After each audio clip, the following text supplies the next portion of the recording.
through all my snacks for the meeting.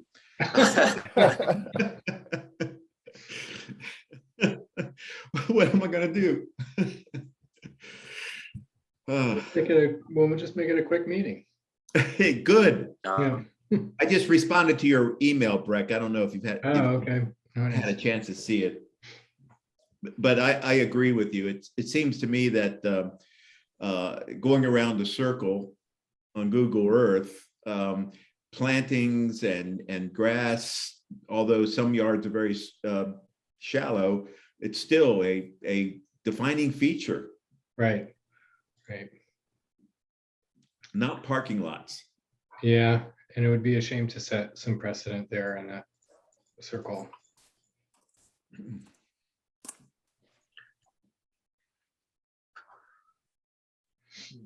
Just another minute before we start streaming live. It looks like we already have about 5 folks who are joining from the public.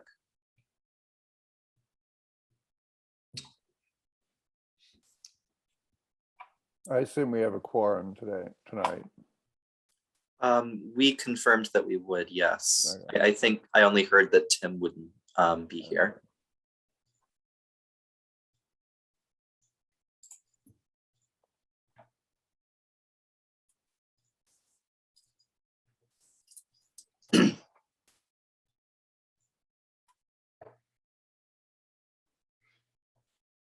Hey, Carl. Hey, Robert. What's up? What's up? How's How you everyone doing? doing?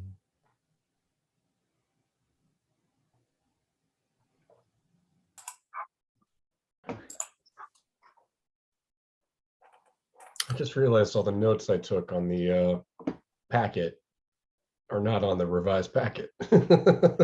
I'm sorry, Carl. I don't mean to always make changes last minute, but you know, people send me stuff and I feel obliged to add it. So Yeah, no, that's fine. yeah. Well, I'll do the best to find the page that you're looking for. I'll go ahead and get started since it's 5:30, and then hopefully Sherry, other members, and Jeff will join on before the time I finish, just to get things rolling. Good evening, everybody. Welcome to the November 2021 Charlottesville Board of Architectural Review virtual meeting. We are now live on channel 10, and we're continuing to stream on the city's streaming channels. My name is Robert Watkins. I'm city staff, and I'll be moderating tonight's meeting. Before I hand things over to Carl Schwartz, our chair, I'll go over a few guidelines and housekeeping tips just to make sure that everything runs smoothly for everybody participating.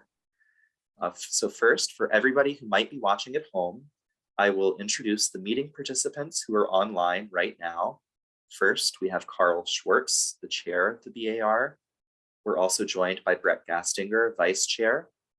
Other BAR members include Ron Bailey, Jody Lehendro, James Zemer, Robert Edwards, and a few other members should be joining as well before the meeting starts rolling.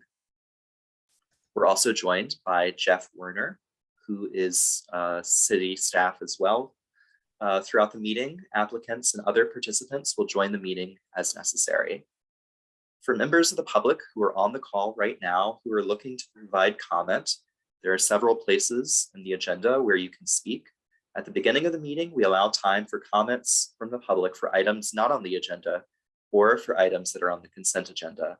And then before the BAR deliberates on each individual application, we allow time for public comment as well. In order to provide comment, you'll need to be a member of this Zoom call. So if you're not already, you can go to the city calendar, register for the meeting, and then join. And then you'll have to raise your hand when it comes to the comment section, and I will unmute you. For applicants who are already online, for your presentation, I'll be sharing my own screen to pages of the application you submitted for visual aid. And if you need me to go to a specific page, you can just direct me to go there. Throughout the meeting, we'll have short periodic breaks as needed, and our chair will direct us for when we'll have those. And with that, I can pass things on to Carl Schwartz, but feel free to ask me any questions if you have any technical issues throughout the meeting. Thank you. All right, well, welcome to this regular monthly meeting of the Charlottesville Board of Architectural Review. Staff will introduce each item, followed by the applicant's presentation, which should not exceed 10 minutes. I will then ask for questions from the public, followed by questions from the BAR. After questions are closed, I'll ask for comments from the public. For each application, members of the public are each allowed 3 minutes to ask questions and 3 minutes to offer comments. Speakers shall identify themselves and provide their address. Comments should be limited to the BAR's purview, that is, regarding only the exterior aspects of a project. Following the BAR's discussion and prior to taking action, the applicant will have up to 3 minutes to respond. Thank you for participating. So first item is the matters from the public not on the agenda or items that are on the consent agenda. So if you have something to speak about that is either on the consent agenda or is not one of our regular items after the consent agenda, now would be the time to do so. The items that are on the consent agenda are 218 West Market Street, 106 Oakhurst Circle, 122 Maywood Lane, 128 Chancellor Street, 1804 Chesapeake Street, and 745 Park Street. I already see some raised hands, but to others, if you'd like to provide comment on any of these items or for items not on the agenda, you can raise your hand using the raise hand feature. I see a raised hand from Robert Allebach. Robert, I will allow you to talk. You will need to unmute yourself and then you can speak to the BAR. All right, can you hear me now, Robert? Yes, we can hear you. So I represent the Kappa Delta House, which is at 120 Chancellor Street, the neighbor to the one that's on the consent agenda. I think it's 124. And they made some significant revisions to their front yard, which I think actually looked terrific. From that standpoint, we really only had one comment, and is that they had benches along the street. And for you that have traveled along the street, there's parking on the street, and the sidewalk is quite narrow. It's only 3 feet wide. And if they leave the benches where they are, there really isn't a lot of room, especially if somebody was to sit on the benches and face outward. So we had 3 suggestions, and they can take where they would like, but one would be to make the benches perpendicular to the street, so then that wouldn't inhibit it. Or if you just moved them back like 1 foot away or 1 foot closer to the home, that would probably leave enough space so people were sitting there dangling their legs and so forth, people could get by. So that was the extent of our comments. Thank you very much. I see another raised hand from Bill Sherman. Bill, I will allow you to talk and you'll need to unmute yourself. Okay, can you hear me? Yes. I want to thank Robert for those comments. And I just wanted to note that we do take those concerns seriously. And one of the things we have done since the last round as part of our revision, which involved increasing the trees, plantings, bushes, shrubs in that front area, was to reduce the size of those benches so that you wouldn't have groups of people gathering on them. It's a challenge to pull them back or to run them perpendicular without that's not a lot of space through there, but happy to explore some more subtle aspects of the design that may encourage people to be sitting facing in.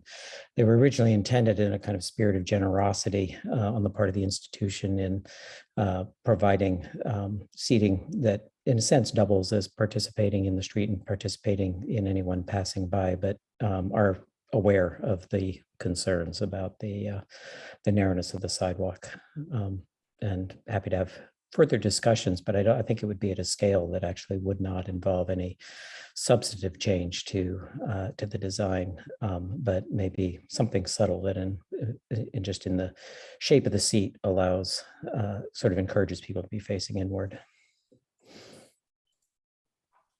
Thank you. Thank you very much. Let's see. So I see another raised hand from Gary Albright. Mr. Albright, I will allow you to talk and you'll need to unmute yourself. Okay, can you hear me now? Yes, we can hear you. Okay, well, I'm also commenting on 128 Chancellor Street. I'm the neighbor behind this development, and I do think the front of the building looks great, but I know they pushed the back of the building inwards a bit, but it would be nice if there was some more green space. I know they addressed that out front, but the back of the building, even though they pushed it forward, I mean, pushed it off our property line, some are now having a stacked wall. Currently there's a lot of trees and green space, and in the corner district, I know they're trying to preserve all the greenery that's possible. And I'm just wondering if there's things that can be done to make the rear of the building a little more ecologically friendly as they're trying to do with the front of the building. That's it. Thank you. Thank you very much, Mr. Albright. I see. Sorry, I see Bill Sherman has his hand raised again. I will allow you to talk again. I just might add one quick comment. The spirit of these revisions throughout the design development process of the project and making changes in relation to what had been previously approved had in all the cases been to lessen the impact on neighbors. And so by reducing the height of that retaining wall, pulling it away from the property line, creating a planted area between the base of our retaining wall and the existing retaining wall that is on the site, and designing it in a way there where we can actually do the entire construction without actually encroaching on the lower edge of the site, and allowing ourselves that planting area, which I think our plans that are being submitted to the city site plan do show additional shrubs in that area that will grow quite tall, can see that'll kind of mask the height of that wall, which again is lower than it had been before and farther from the property line than it had been before. So all of our changes here have been moving in that direction to actually lessen the impact of this project on all of the neighbors. Thank you. Thank you very much.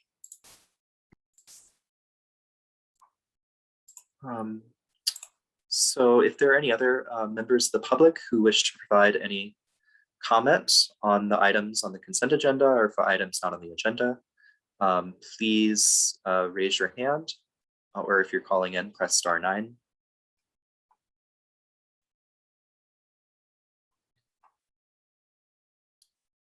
We have 17 attendees, Mr. Chair, and I don't see any other raised hands. I'd like to pull 106 Oakhurst Social Circle from the consent agenda, please.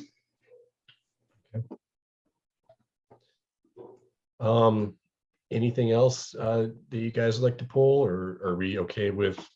There's been some discussion on 128 Chancellor. Are we okay leaving that as is? Okay. All right.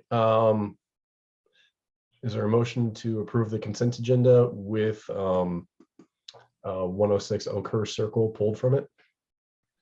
So moved. Second. Thank you. Thank you very much. I will call a vote. Mr. Gastinger, Aye. Mr. Bailey, Yes. Mr. Lehendro, Aye. Mr. Schwartz, Yes. Mr. Edwards, Yes. Mr. Zemer, Aye. and Ms. Lewis. Aye. The consent agenda passes unanimously. All right. Less 106 Oakhurst Circle. So that should be our first item on the agenda tonight.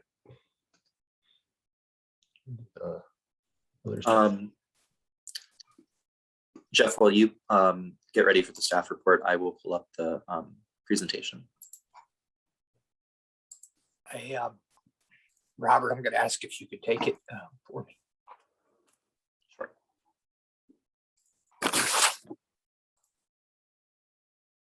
While they're doing that, James, shouldn't you be at the Houston Arena getting ready for the basketball game?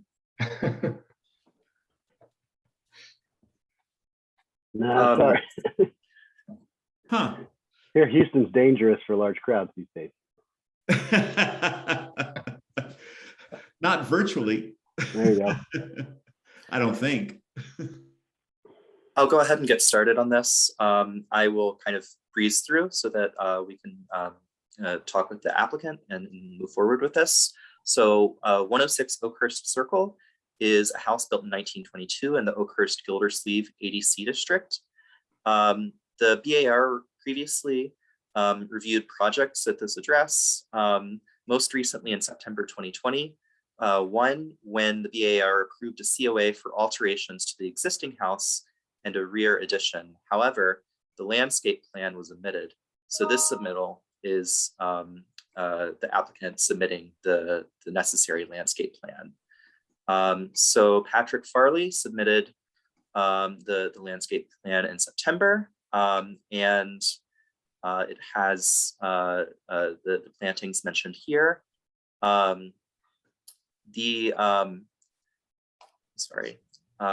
project will retain the existing driveway and use a new driveway for access to and egress from the parking area behind the house. But this parking will not create a loop around the perimeter of the property. To allow flexibility in the required placement and width of the new driveway, the city code section 34972 allows for the BAR to make recommendations to the city traffic engineer, and the suggested motion for approval includes that recommendation. So Patrick, I know that you're online. I can go ahead and scroll down to your application, and if you wish to provide any additional comments, you can do so. And Patrick, before you start, let me just, the reason this got pulled was there was some concern over the keeping the existing driveway. So feel free to explain your, the whole site plan concept if you like, but that was the main reason that this got pulled.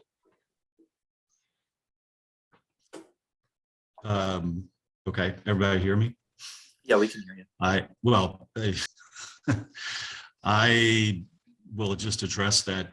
I guess the concern is that, or is a question that is it necessary? Is that the question?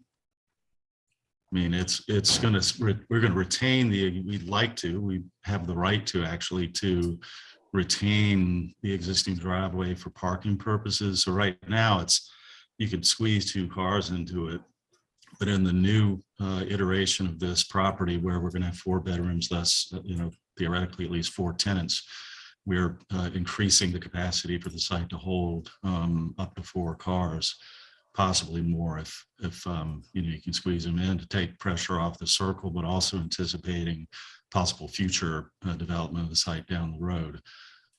So we're looking to get off street, out of the front yard, but retain, since we obviously already have it in place, that we would improve what's there. And just to sort of preempt any questions around zoning, so we've already had zoning look at this. The only issues are or requirements have to do with setbacks at the side property lines, which we meet. And then there's the minimum requirement of 20 feet between the driveway cuts at the curb line. We have about 26 feet. So we meet the 3-foot setbacks on either side and the setback or the separation between the driveway cuts, rather. So. All right, well, thank you. Well, first, are there any questions from the public?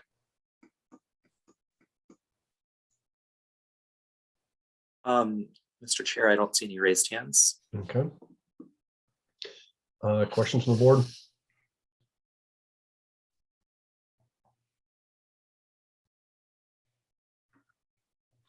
Okay, comments from the public, please raise your hand or press *9.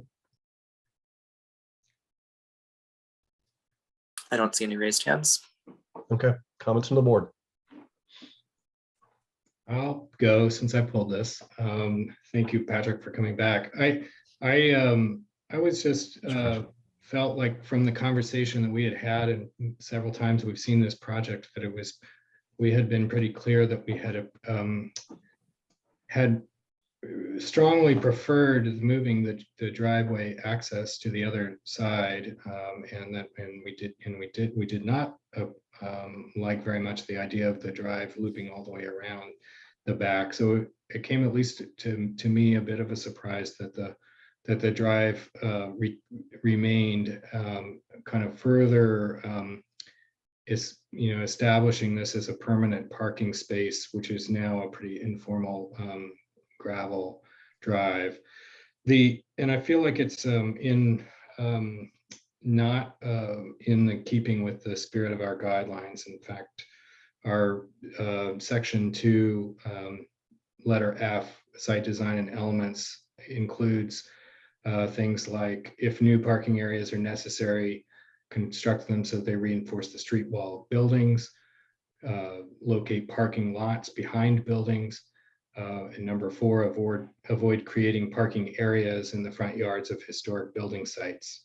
I think, going from, having already a pretty narrow lot, having, so much of the yard dedicated to driveway access and parking, flies a little bit in the face of that.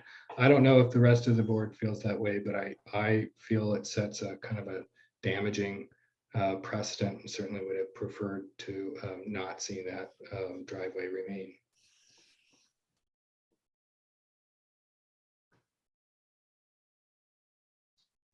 Any others? I'll jump in with my own opinion in going around Oakhurst Circle. Generally, a very distinctive character of the district in Oakhurst Circle is the number of plantings and grass and greenery in the front of the building. And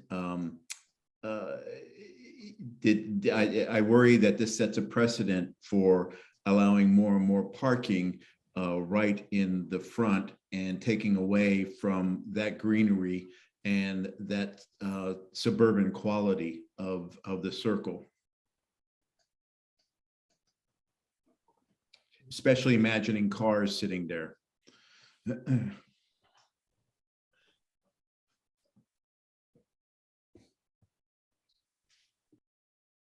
I'll also add that just to agree with Breck and Jody, and also to add that we've spent a lot of time in previous meetings with this applicant discussing the change location of the driveway and configuration of it. And I'm just disappointed that this would come back pretty inapposite to how we've supported this application, but that it would come back on a landscaping plan. It's a little disingenuous, to be quite honest.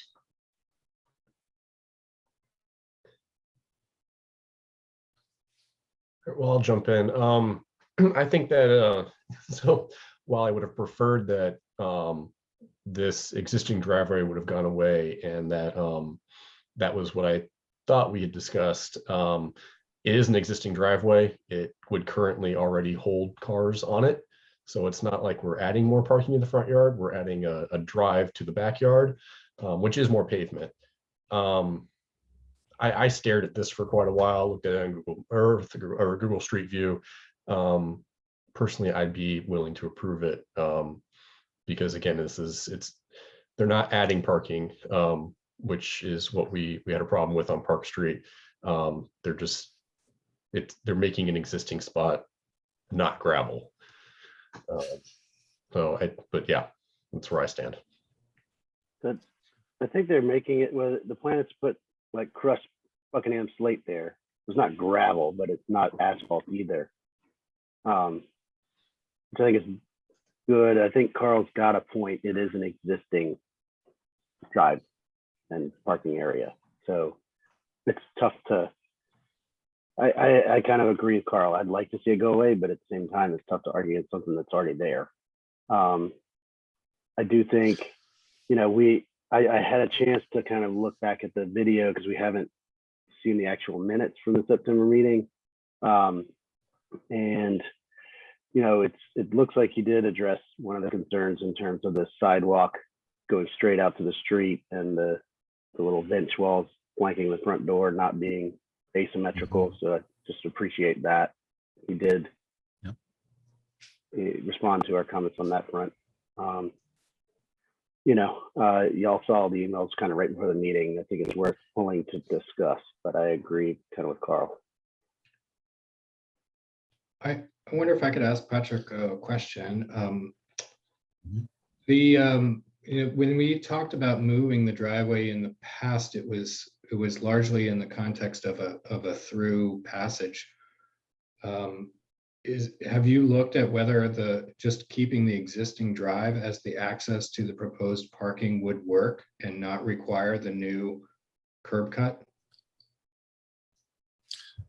We did, yeah. I mean, it's a pretty tight squeeze through there, and then there's the topography at the rear that makes it pretty difficult to, not impossible, but pretty difficult. So this is a way to, take the path of least resistance. Obviously, we've got to make some alterations, but we were going to do that anyway with that south porch.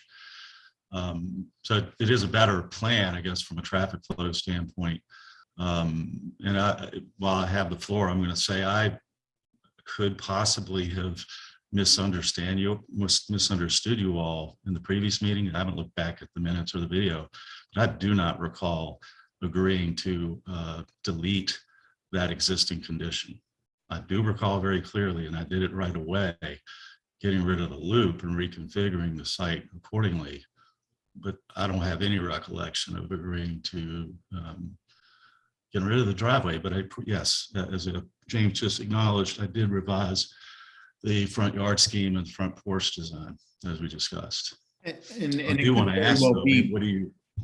It could very well be my misunderstanding too, because I just assumed that when we talked about putting in a new driveway that the old one would go away. I did not realize we're talking about keeping the old one and putting a new one in. Yeah, I can appreciate that. The issue really was, again, as I recall, it was the loop. It was the drive through the circuit. That was too much site involvement, site impact relative to the little addition and 4-bedroom home.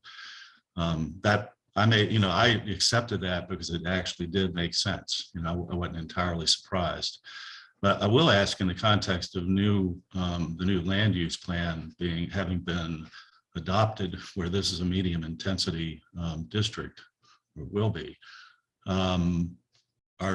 does anybody have any opinion about that? Just this, keeping current conditions in anticipation of potentially doing something else with this site down the road.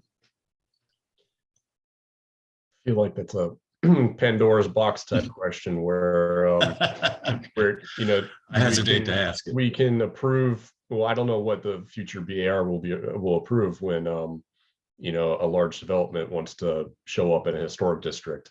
But we still, until we change our guidelines, those are our guidelines. But all that said, I think we definitely owe you a vote to see if there may be enough support for this. May I ask? Ron? Yes, I have a quick question. If you were going to be doing a loop, that means that driveway would have been useful for getting behind the building anyway. So why aren't you using that driveway to get behind the building and then not opening a new curb? I'm not saying we are. I'm just saying that's a potential future idea that we've discussed. But that means it'd be very difficult to do that coming as an in versus an out. And it requires more site work for sure at this point.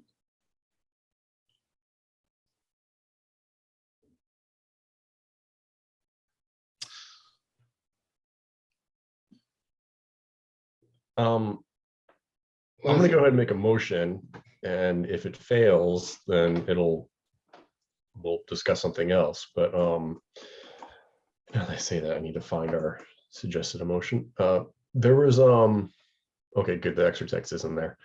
So Having considered the standards set forth in the city code, including city's ADC district design guidelines, and move to find the proposed landscaping plan for 106 Oakhurst Circle satisfies the BAR's criteria and is compatible with this property and other properties in the Oakhurst Gildersleeve ADC district, and that the BAR approves the application as submitted. Additionally, the BAR recommends the city traffic engineer allow flexibility relative to the required driveway entrance width of particular concern to extent possible the preservation of the existing granite curbstones. Yeah. Is there a second? No. Motion fails. Usually have that happen. Would someone, all right, well, Patrick, it looks like you, Well, come I to a was- compromise. Is there a compromise where we, some sort of material can be used for the parking, the existing parking area that would allow grass to grow between the units and at least keep the green? Yes, we're actually doing that in that new entrance. Grid pavers. We could simply repeat the grid, you know, the open cell, you know, grid pavers on, so it's a symmetrical condition. And it allows grass, it's not just a pervious paving, but it Right. does allow grass to grow and can be green. Yes. Patrick, when you say grid pavers, these are the concrete with the little holes in them? Yes. Okay. It would be impossible to ask for a sample to be passed around, but I just wondered if the applicant could produce a photo or maybe send that to Robert so we could see what we're talking about, if this is a viable. I mean, I'm looking at the plan itself, but I'm not familiar, and I don't want to rely on my familiarity with it. Robert, if you just Google concrete grid paver and share your screen, it's the first thing that pops up.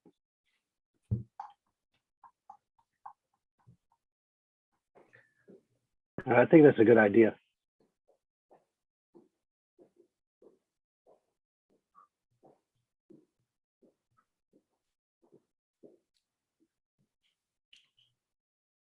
So Patrick wasn't talking about the plastic ones. If you type in concrete before grid pavers.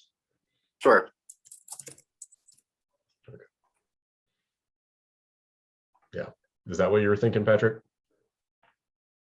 Yeah. Exactly.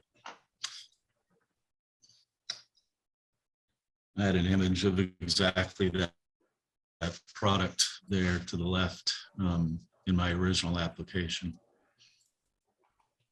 This image, Patrick? Yeah. Okay. Well, it was not exactly that image, but it's that product. It's Sure. that same pattern. Yeah. So that's the idea.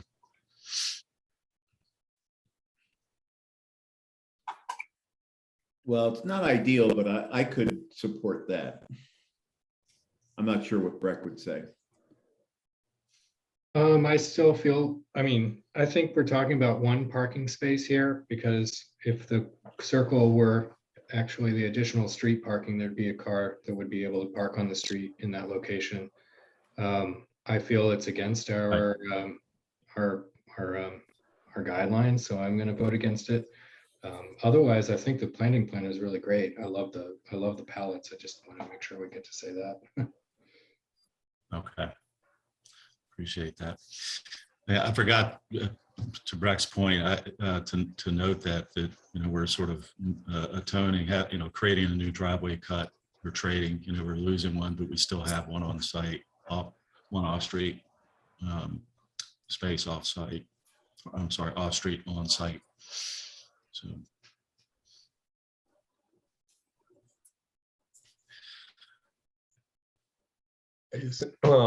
So Jody said he'd be willing to accept this compromise. Anyone else? James? All right, that's not enough yet. Anything that would make a fourth person happy?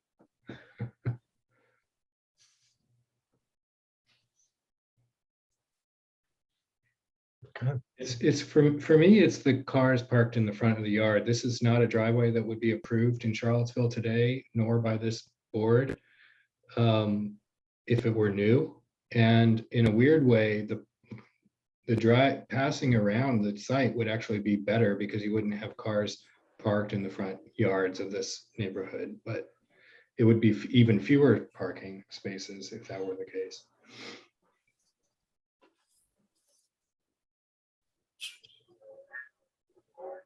I guess the question would be, would the applicant be willing to accept a motion that included removal of that existing parking, or would we want to see the revised planning plan?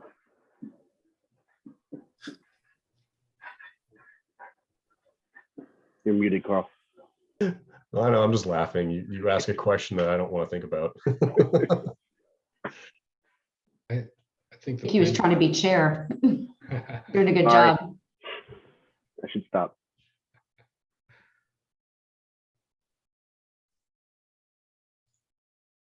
It sounds like, so the rest of you do not want to see the existing parking space remain, or the existing driveway remain. You want to see it go away. Is that the correct understanding?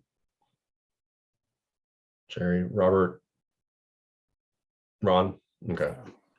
Sorry, I gotta look at 10 different places. So I guess the question that James just asked to the applicant, it wasn't really answered. I wonder if that is a good question to ask the applicant at this point, since we're looking at a denial, but, you know, over objection to one feature. I wondered if the applicant had a response to that in order to get, You mean resubmit this, go through this next month? Is that what the implication I is? think that you've got a majority that would vote for this landscape plan if that vestigial parking space were removed in the front.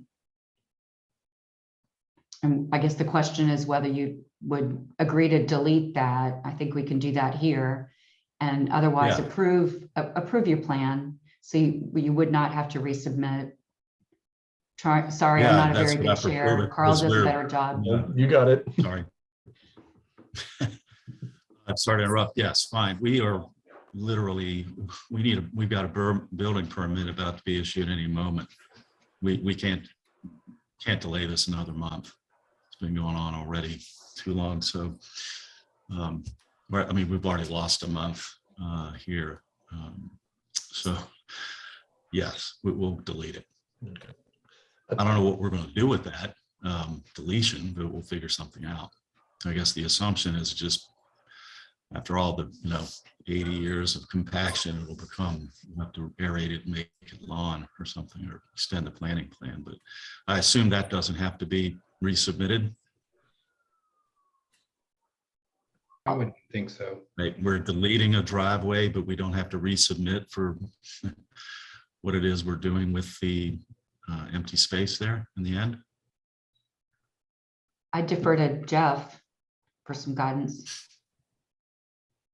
I honestly don't know. I think, that there's maybe a range of options that could be expressed. And if they ultimately deviates from that, then it could be examined then. I think presumably some sort of continuity of the landscaping or Well, yeah. grass. But I think that gives you an option to phrase the conditions, and then if it changes, then we evaluate. Sorry. Yeah, It could be. I understand. We'll figure it out and it'll be good, but I just want to make sure that we are clear on the process here, that I don't have to resubmit. You're telling me we've got to remove an existing driveway, but that we don't have to come back for approval on what we do there. Go ahead, Carl. I was just gonna say, I would just tell us that you're gonna sod it or turn it to grass And, if down the line you want to extend the plantings, email Jeff about it, and it might just not have to come in front of us. Well, I don't think it needs to come in front of us. When we've approved things in the past with conditions, we've sometimes requested that whatever the final plan is submitted for the record. Yeah, that's fair. I was going to suggest that, and that was the second half of my question. And I guess I would just want to add, if we're removing that parking space, that we also remove the curb cut and repair the sidewalk back to a normal sidewalk in that location.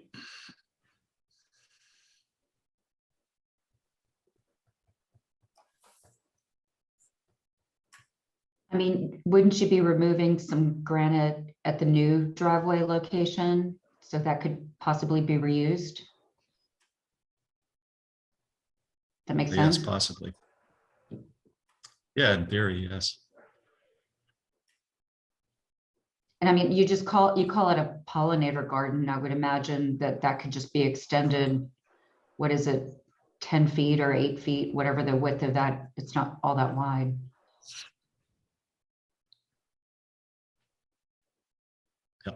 Looks like concrete just Something adjacent. along those lines. Yeah. What's there now in front of the existing driveway is it's really a curious piece. It's a striated concrete. It appears that the city, whenever it did the new contemporary curb and gutter sidewalk, ran up to it and stopped. So in some ways that's a feature in and of itself, but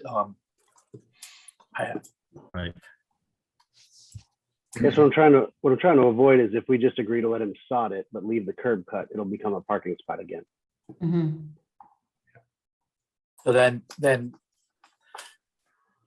so then what you're also asking is that granite curb and gutter be infilled,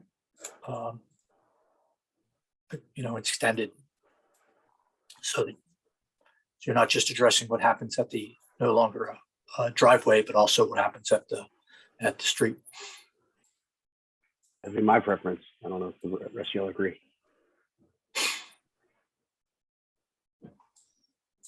I think Sherry's idea, if they can reuse material removed from the other side, is a good one. That was part of, actually, it was part of staff's proposed motion, was preservation of the existing granite curbstones. So I'm happy to throw a motion out there and be open to friendly amendments to move us along. Please do. Having considered the standards set forth within the city code, including the city's EDC district guidelines, I move to find that the proposed landscaping plan for 106 Oakhurst Circle satisfies the BAR's criteria and is compatible with this property and other properties in the Oakhurst Gildersleeve ADC district.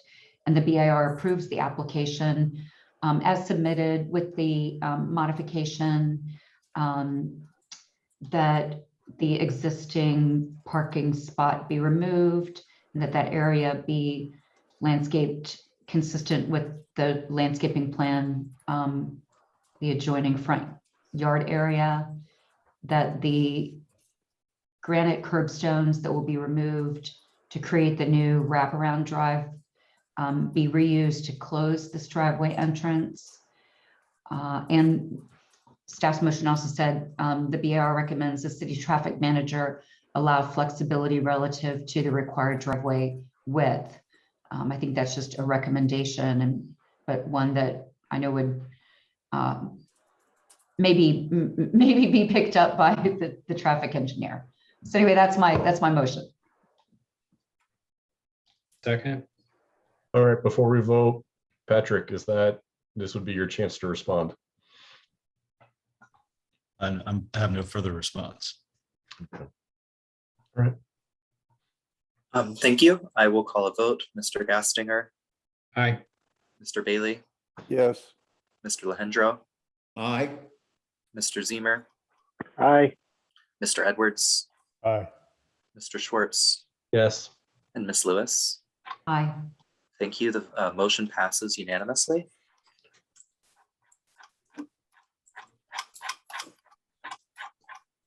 All right.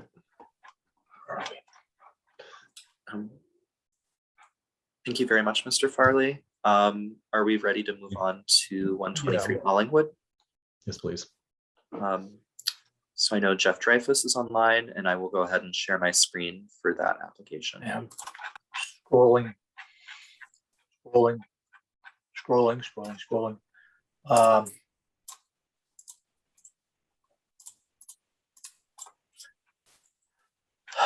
Sorry, my computer's not cooperating, but I'm getting there. Oh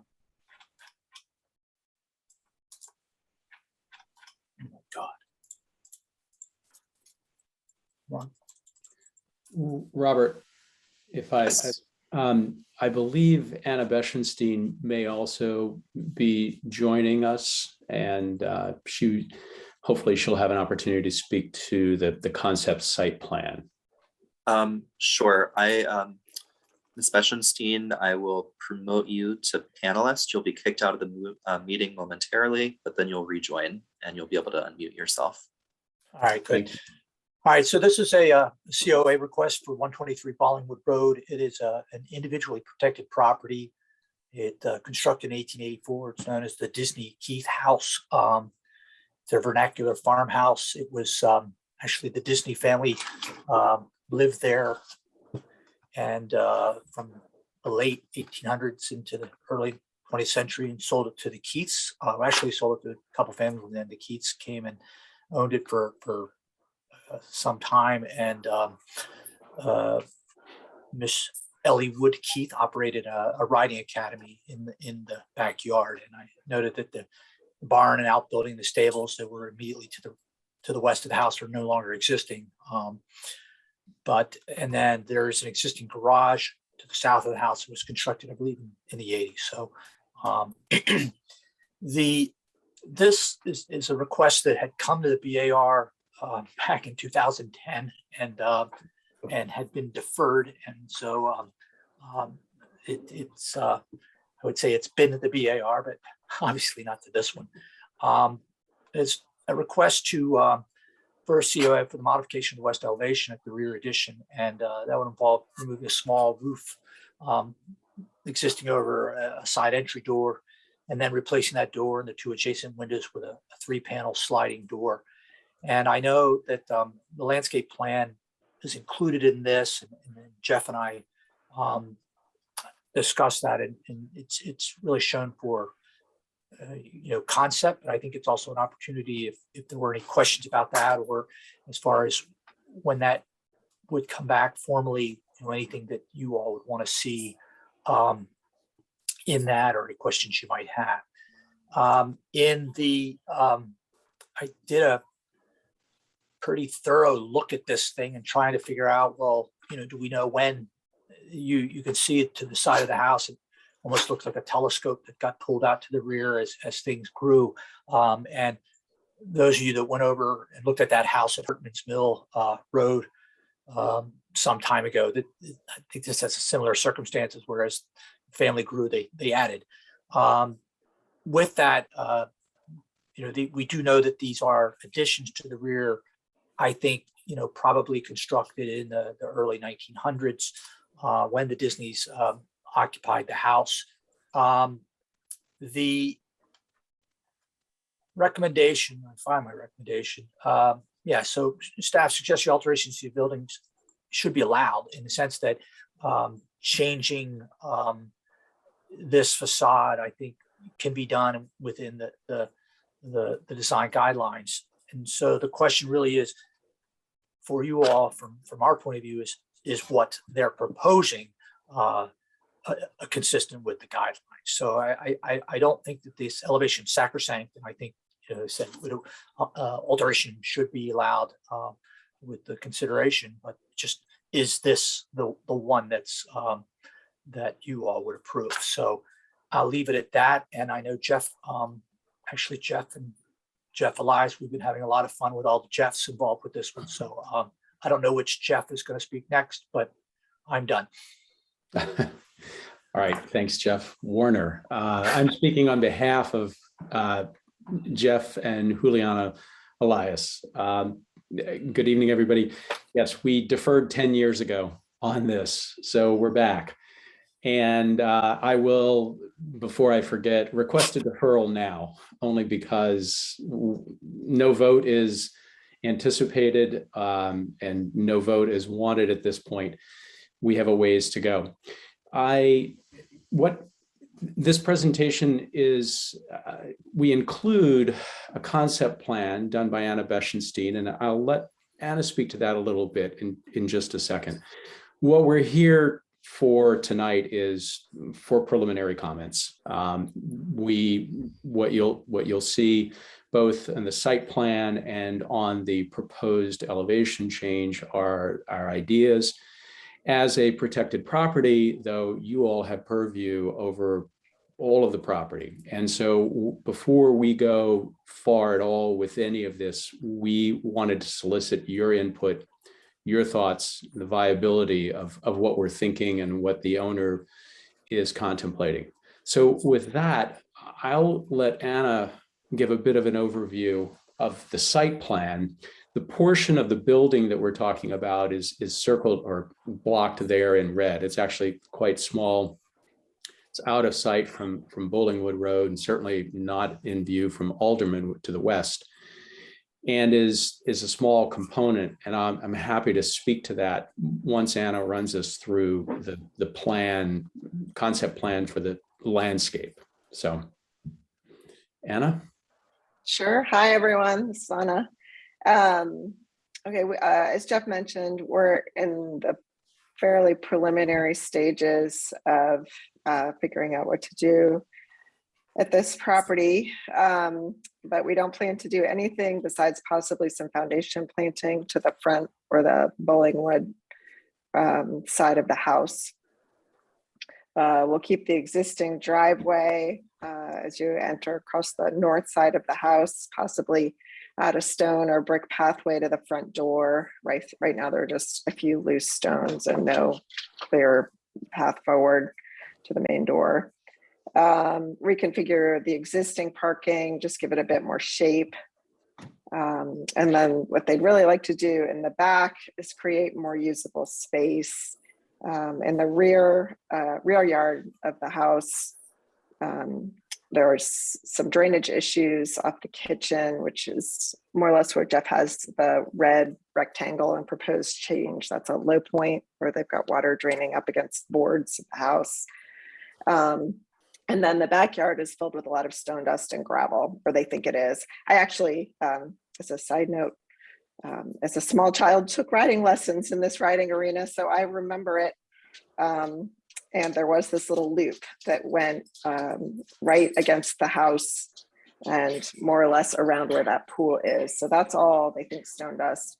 At the moment, there's an asphalt driveway. The asphalt driveway continues around back through that pool area and connects to the garage that was added after the riding ring was pulled out. So we're suggesting that we reduce the paving that's bisecting the house from its rear yard, contain the parking to the side there, and then give them an upper lawn, which is essentially just a landscaped lawn as it is today on the upper side, and then a retaining wall that will help us deal with some of the grading issues and give them more usable space and a pool in the back. Let's see what else. We're also looking at a pool fence that would be probably a decorative wood fence in conjunction with the wall. And the wall might be brick or stone. We haven't gotten that far. And similarly with the pool terrace and hardscape connecting the various areas. Oh, and then lastly, a pergola in front of the existing garage. That is all I have at the moment, although I'm happy to answer any questions. Maybe if okay, I'll move on to the facade elevation, facade proposal briefly. So Jeff has already pointed out for you all in his diagrams the area that we're talking about. What's behind this door and two windows. The window on the left is directly into the kitchen. The door straddles the kitchen, and the window on the right is the breakfast area. So that door is a little bit between the two. And the space really has, I'll say, a limited connection with this terrace, which is the place that the family spends most of their time outdoors. And so the proposal here is to put in a larger door system that would connect the indoors much better with the outdoors. That porch is an interesting one because there doesn't seem to be any indication of when it was built. It was after the photos that Jeff shared with us and his chronology, best as we can tell, of how the house got expanded. So in looking at how to open this up to the terrace, in talking with the Eliases, the thought here with the sketch, I believe, probably the next page, well, more of the historic photos, which I think you've seen most of. I will say also that Jeff and Juliana just completed a complete overhaul of the porch, the wraparound porch, which was really exquisitely done. It was just a merely repair, and any replacement was in like kind. So they really do care about caring for the property. If we go on, you can see here the existing elevation, and below it is just a sketch concept. And I'm really here tonight to talk with you all about this. 10 years ago, we were here and we were looking at providing access to the yard from the two windows on the ground floor to the left in the original farmhouse. And it was clear that there was real concern about taking the most historic part of the house and modifying it in a way that would have opened that elevation out to the yard any more than it already is. And so in talking further with them over the years, the idea that we could connect the kitchen and the breakfast room out to this terrace grew and grew on them. So this is a diagram, I would say, though it does express an intent of doing something distinctly different from the historic fabric of the house so that there's no confusion. The guidelines for the Secretary of the Interior are no false historicism. And in thinking about the door system that might go here, we could certainly put in some divided lights, but that seems a little bit hokey and phony to us. And so our thought here is to be distinctly modern in this one intervention in the most inconspicuous part of the entire property. Would also, from an interior perspective, make a huge difference. And in understanding and looking at the design guidelines for the architectural control districts, it's noted that rehabilitation is recognized as the act of bringing an old building into use by adding modern amenities, meeting current building code, and providing a use that's viable. So we feel this as being a modern amenity and modern in its style. Wanted to show some examples on the next page of other projects that have done similar types of work, taking old fabric and contrasting the new with it. One of my favorites is the middle top with the way that the modern piece is nicely related in color to other elements of the building. It's also done pretty well with the project on the left. Bottom middle is the idea that we have here of opening up an otherwise very enclosed space to the landscape beyond. And I think that is, I don't have, other than these precedent images for us to talk from, we did not want to take this so far that we were backing ourselves into a corner, and would rather hear you all's thoughts about this concept something that's bold and distinctly different. And so I think with that may have been the last image. We do have the original survey, a current survey of the property that might explain what Anna was expressing, that currently the driveway comes through the entire property to access the garage. And so removing that seems as though it's a nice step to putting the house back into a fully landscaped setting, as opposed to surrounding it with asphalt to the north, to the west, and Bollingwood Road on the east. So I'll stop there and ask for questions and or just listen. Thank you very much. Well, I guess we should go. Are there any questions from the public? Please raise your hand or press *9.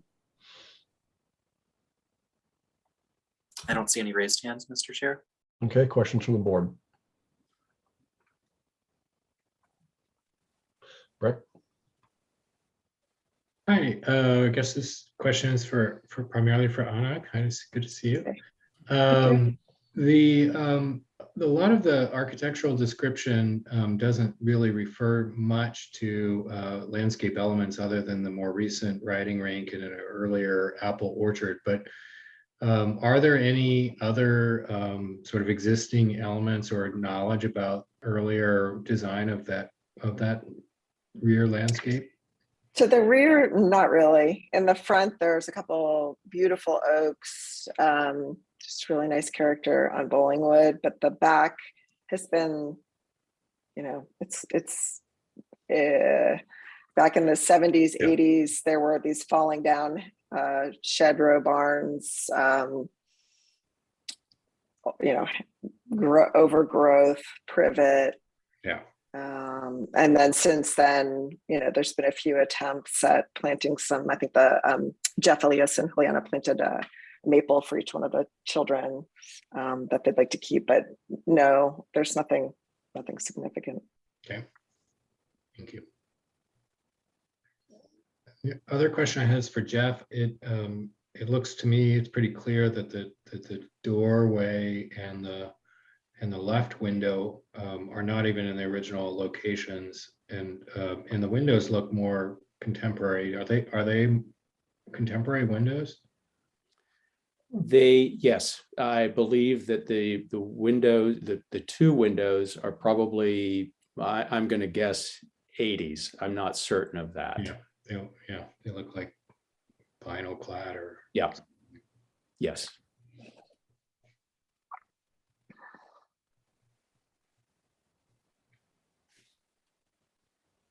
All right, are there any comments from the public? Please raise your hand and press *9.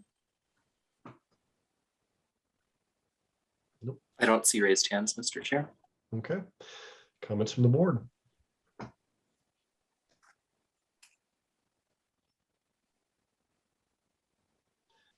I'll start since no one else is. Jeff, this is for the door opening. I mean, obviously the back of this building has been modified significantly since the middle of the 20th century. So there's nothing historic there that you'd be changing. If you wanted to put an addition back there, I think we'd probably allow something like that. So cutting a big opening and putting a modern door in there, I can't see a problem with that at all. And I have no concerns with the landscape plan. I mean, it looks like you're on the right track as far as I'm concerned. But I'm only here for one more month, so I'm not sure I really count. We just recorded that. I'll jump in and say that considering where it is on the it's not a prominent elevation from the road.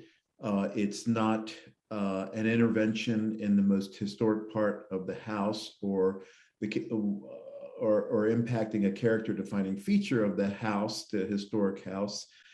And this wing was never a distinctive architectural element. It was always very utilitarian, and it's been fiddled with. I'm fine with the intervention, and I love the boldness. And I love the fact that you're not trying to create something that's phony.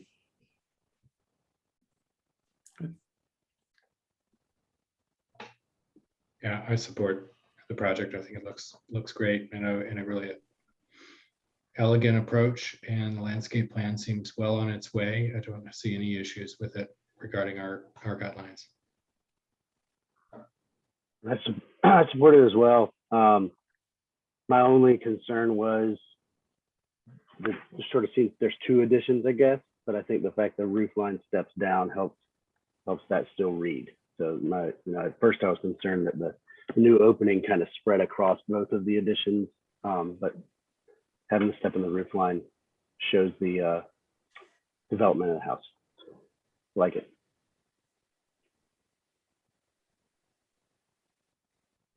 Like others, I'm supportive as well. I'm just curious about how that opening will look. And we do have guidelines about new openings.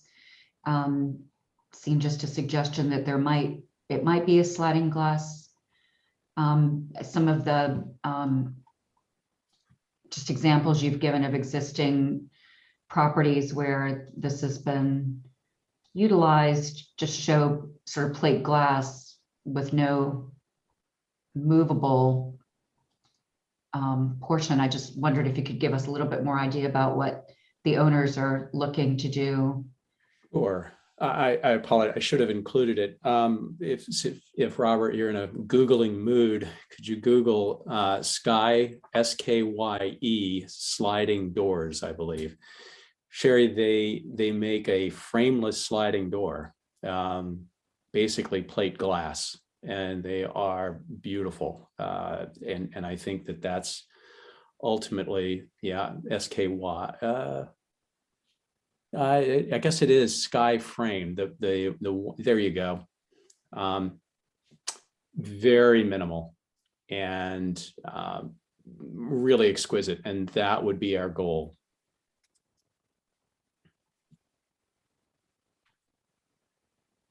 Does that help? Yes, thank you. Yeah, thank you.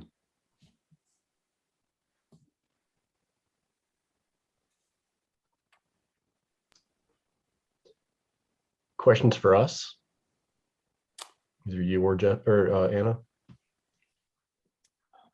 I'm going to assume that you might like a similar approach taken with the landscape, meaning perhaps not brick or more modern materials, or what are your feelings on that?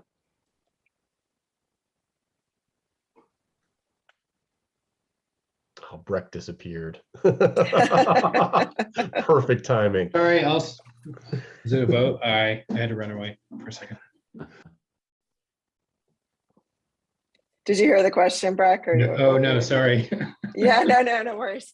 I said as we approach the landscape and start to develop this a bit further, shall I assume that you all might prefer a slightly more modern approach to the rear as well?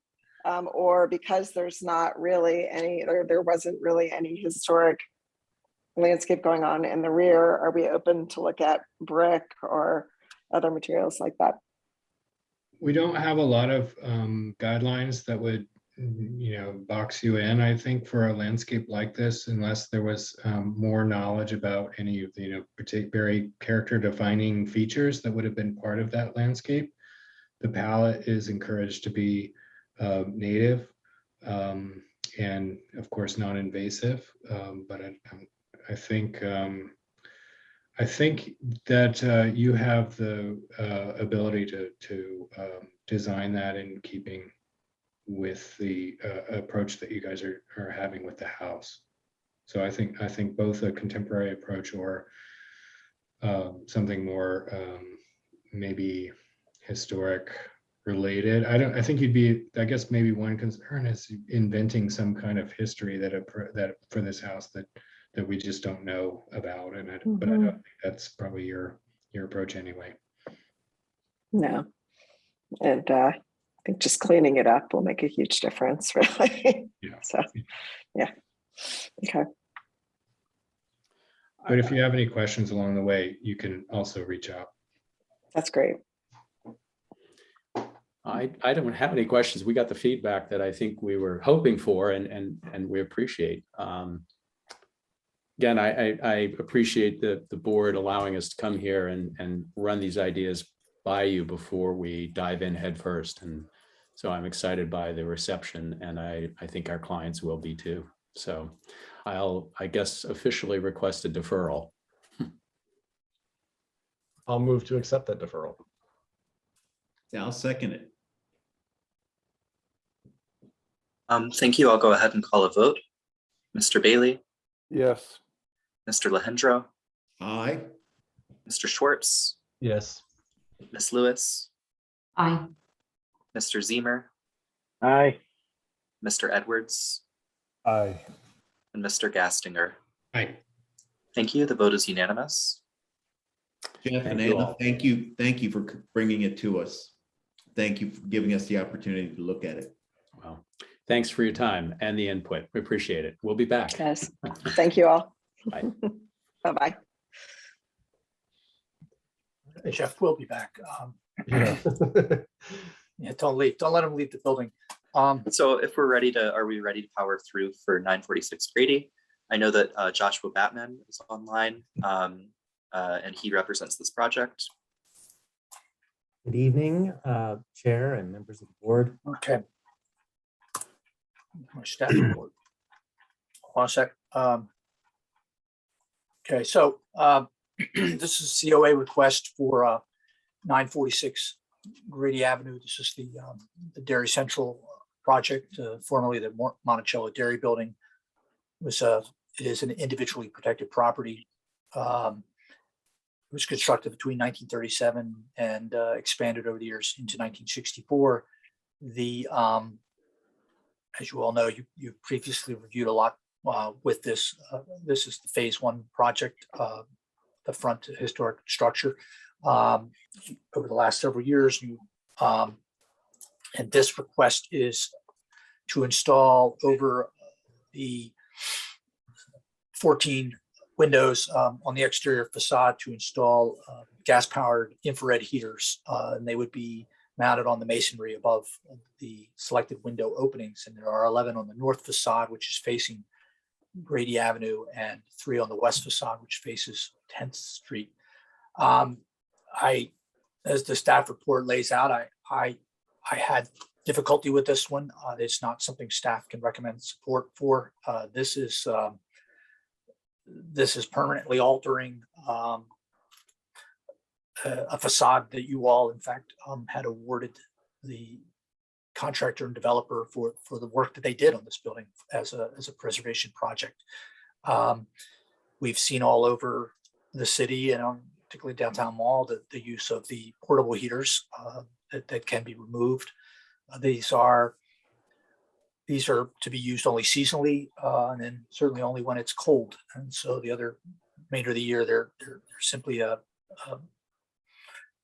mechanical device installed on the exterior of the building. The individual heaters are mounted with 2 anchor brackets hold it. They'll be anchored into the masonry, and then to power each unit, there's a gas line, a gas conduit line has to come out through the wall, and also the wall is penetrated for the conduit for the electrical supply. And as I noted in the staff report, I mentioned this to you all at the October meeting, and just wanted to see what your thoughts were, and just sort of summarizing it was that the question was asked about why wall-mounted heaters in lieu of the portable heaters, and Joshua can certainly address it, but that it would be portable heaters would be inconvenient and difficult to deal with. So however, should you all, the BAR, consider approval of the request, we do recommend some conditions of approval. Excuse me. One, that the heaters will be installed above the brick arches, and I believe that's shown, but that is, they don't interfere with in any way the arches above the windows and openings. That the wall penetrations for the mounting brackets and conduits will be within mortar joints to the extent possible. We deal with this with signage. In fact, I recently had a question about Dairy Central about the signage. So you can make a hole in the mortar, but repairing a hole in the brick itself, it begins to causes deterioration of the brick if it's not sealed up over time. And so we just really want to, I know I'm saying it, encouraging it, it's difficult to enforce, but stressing that any penetration of the wall for the anchors be done into the mortar. Similarly with the gas and electrical supply, and that would be the conduits, the junction boxes, et cetera. I want to make sure we cover all the bases. A lot of times you'll see an electrical junction box get cut into the wall, and then, so if a conduit's going to come through, or if there's going to be an electrical junction box, we need to know. We need to know where they're going to go, and that the building permit application will indicate the specific locations of each heater and where the wall penetrations are to be, and that the for the supply conduits and connections, that they are done individually at the location of each heater and not come through the wall and run down the exterior facade. So that was a little difficult to word. I hope it makes sense, or my intent is clear there. And then a final condition of if and when the heaters are no longer used, in the sense of they're not in operation anymore, that they will be removed, and then masonry walls were repaired in accordance with the ADC design guidelines. And so, as I said, this is not something I can find a way to recommend support for, and that. But if you do, I hopefully make clear my recommendations. So, do you have any questions for me? All right. Mr. Batman, I can go ahead and scroll down to your presentation if you care to add any comments. Sure. Yeah, this is definitely a utilitarian request. It's something that our vendors have requested, and I understand it's not the most popular from a historic preservation context. The temporary gas heaters can be expensive and difficult for the staff to set out and take down and lock up every evening, and that's the genesis of this request. So, I think Jeff has pretty accurately described where they go and what we're requesting. We did try to pick colors that sort of tied into the theme of the dairy and planters and stuff that we have outside. So, I mean, other than that, I unless there's questions, I think it's pretty clear what we're asking for. And, I understand your reservations. So. Thank you, Mr. Batman.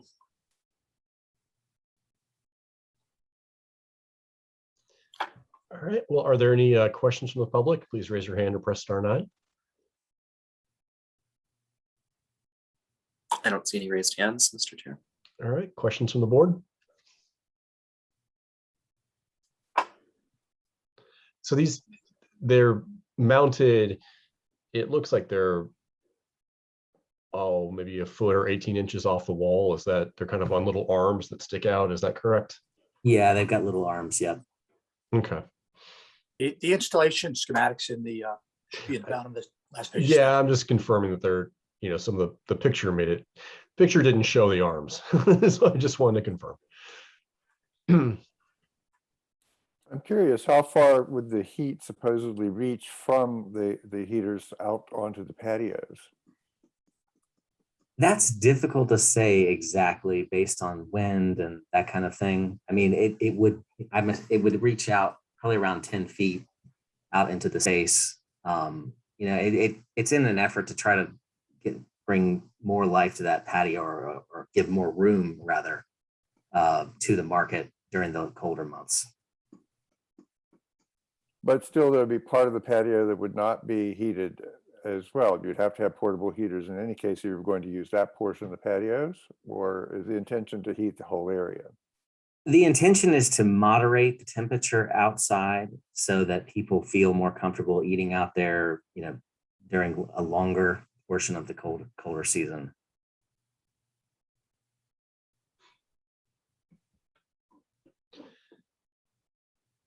All right. Well, are there any comments from the public? Please raise your hand or press *9. I don't see any comments. Okay. Comments from the board.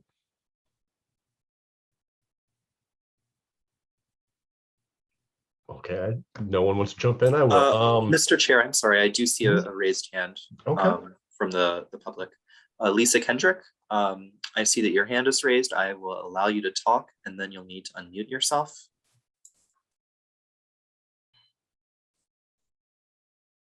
Hi, I was just wondering, is it noisy?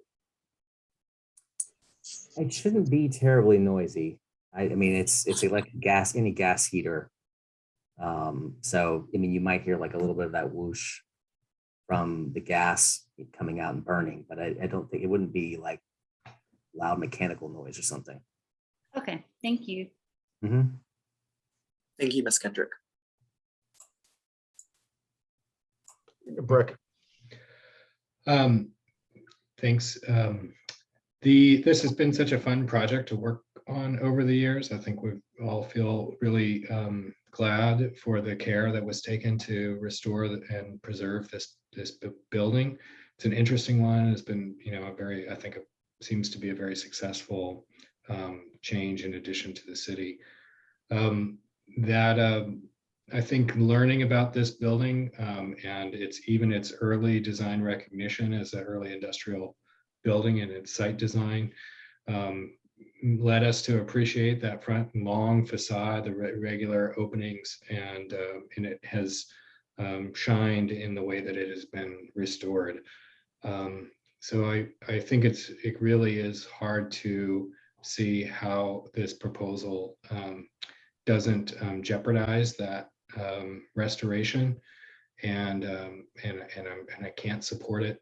I think looking further to our guidelines and to the Secretary of Interior standards, there are several points about not adding mechanical system to that radically change, damage, or destroy the character defining features, and installing systems or ducts that cause damage to historic building materials or character defining features. And I think it's very clear that long facade is one of the primary ones. So unfortunately, I can't support this. Yeah, thank you. I totally understand. I just wanted to add that we do, so Breck mentioned things from the Secretary of Interior standards. We actually do have guidelines in our wonderfully organized set of guidelines in a really weird spot under site design. There's utilities and other site appurtenances, and it talks about not, there's nothing about exterior heaters, but screen utilities and other site elements with fences, walls, and plantings. Encourage the installation of utility services underground. Antenna and communication dishes should be placed in inconspicuous rooftop locations, not in the front yard. Screen all rooftop mechanical equipment with a wall.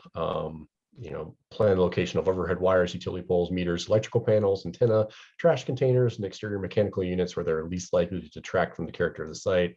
So basically the spirit of it is anything mechanical shouldn't be on the front wall. I get it. This, like I said, it is a very utilitarian request, and I totally understand your concerns. You have a job to do. So do we. And that's right. And I agree with what's been said. I don't know that we need to pile on, Josh, but I can't support it. It's a permanent intervention. It's incompatible, and it's also just quite obvious. It jumps out, especially not being at every window, only a few and scattered.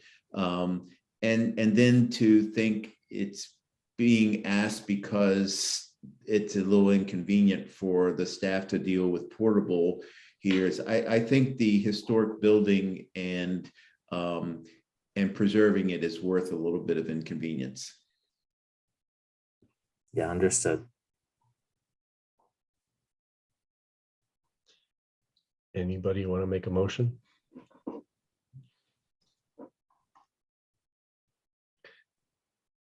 Or I will do it. I will. Thank you, Jody. Okay, having considered the standards set forth within the city code, including the ADC district design guidelines, I move to find that the proposed exterior heaters do not satisfy the BAR's criteria and are not compatible with this individually protected property. And for the following reasons, the BAR denies the request as submitted. And those following reasons are permanent intervention, damage to the historic structure, and its non-compliance with our guidelines. Second. I will call a vote. Mr. Bailey, What's the denial would be yes in this case, correct? you support the motion, yes. I support the motion. Mr. Lehendra, Aye. Mr. Schwartz, Yes. Ms. Lewis, Yes. Mr. Zemer, Aye. Mr. Edwards, Aye. and Mr. Gastinger. Aye. Thank you. The motion passes unanimously. Thanks, Josh. Sorry about that. That's okay. Thank you all for your time. I really appreciate it.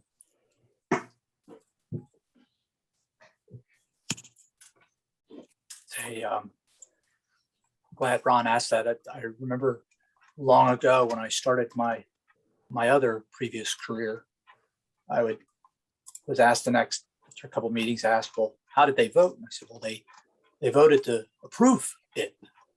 And it was like, well, did they vote to approve or did they vote to deny the approval? I learned very quickly that the wording of the motion matters. So Yeah. I'm not a very good parliamentarian. Well, thank you all. I appreciate it.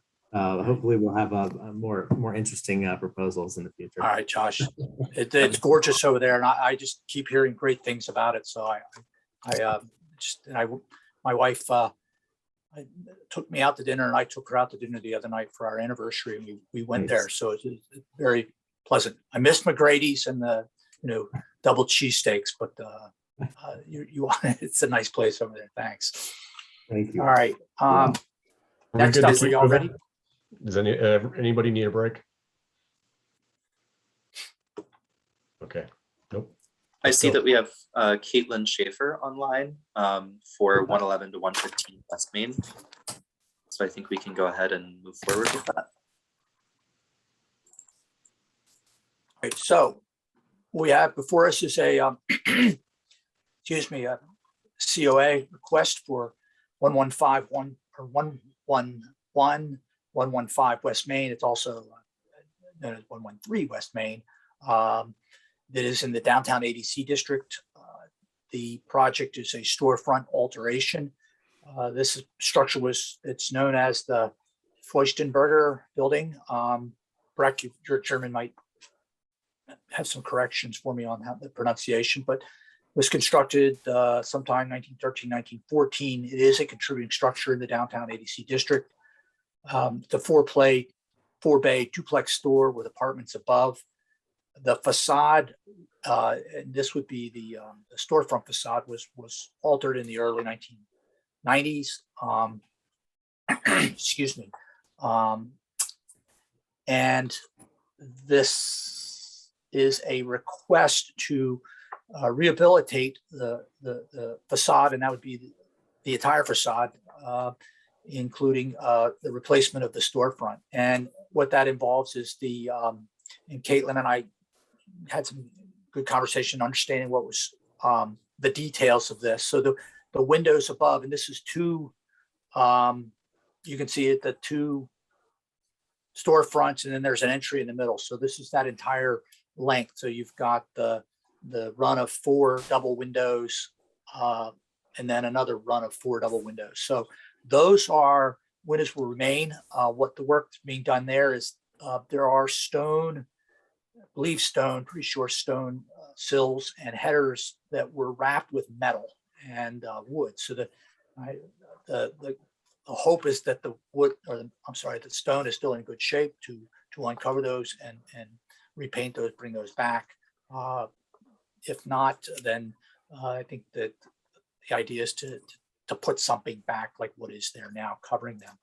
And on the lower, at the storefronts, remove what is a later alteration. Now the glass itself will remain, but it will be that that awning that you see across the front there, replacing with a something that's framed in cedar and standing seam copper roof. So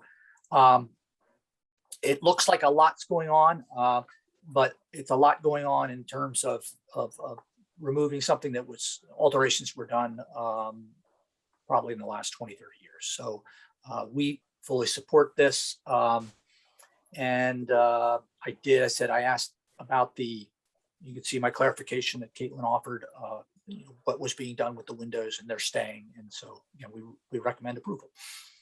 Any questions for me? Caitlin, I know you've joined us, so if you care to offer a presentation, I can scroll through your application. Great. Good evening. As you have probably walked by this building, you've noticed the canopy and a few pieces are in need of some restoration and a little bit of a facelift. So we began by looking at some historic storefronts and the historic images that were included in our proposal, and have decided to take the approach of stripping back as much as possible, exposing the original building, and then taking different pieces throughout the historic images and applying them in a new way today. We're hoping to keep it pretty simple so that the few more decorative items that are on this building stand out. As Jeff mentioned, the window sills and headers were covered at some point, and we're not sure why. We're hoping that what's underneath is in good condition and we can expose it.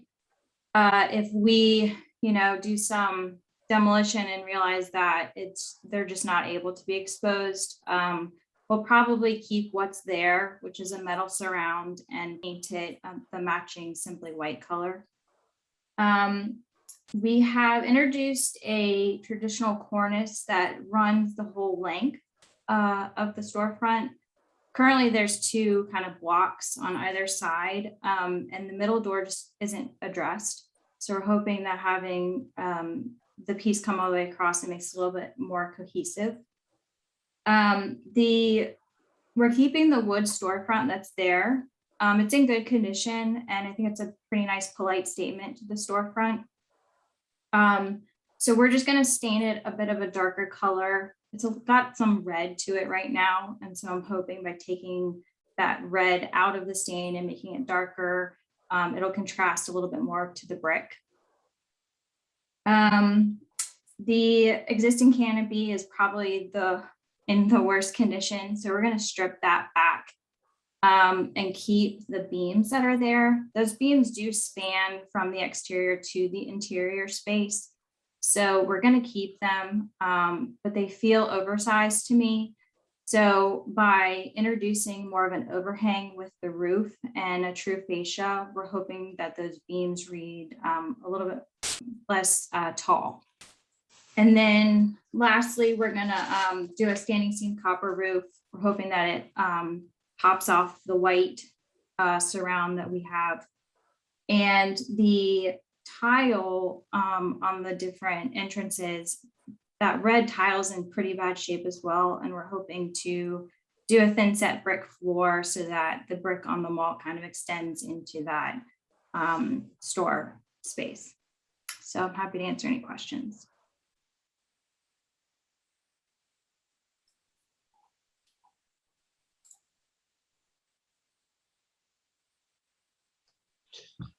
Are there any questions from the public? Please raise your hand or press *9. I don't see any raised hands. Okay. Questions from the board?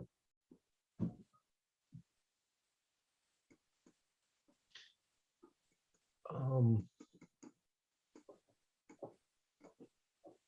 have a question.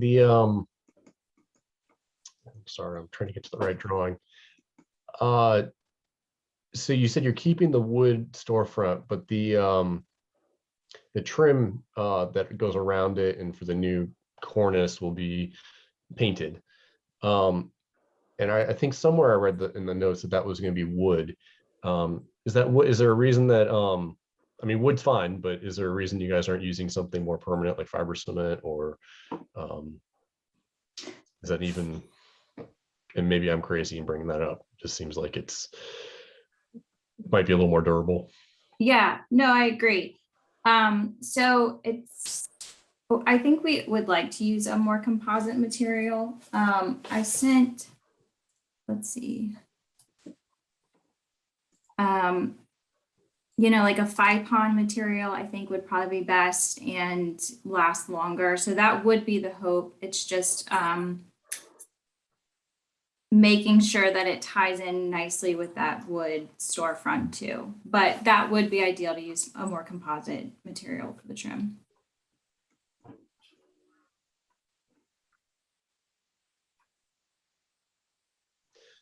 Are there any comments from the public? Please raise your hand or press *9. I don't see any comments. Okay, comments from the board?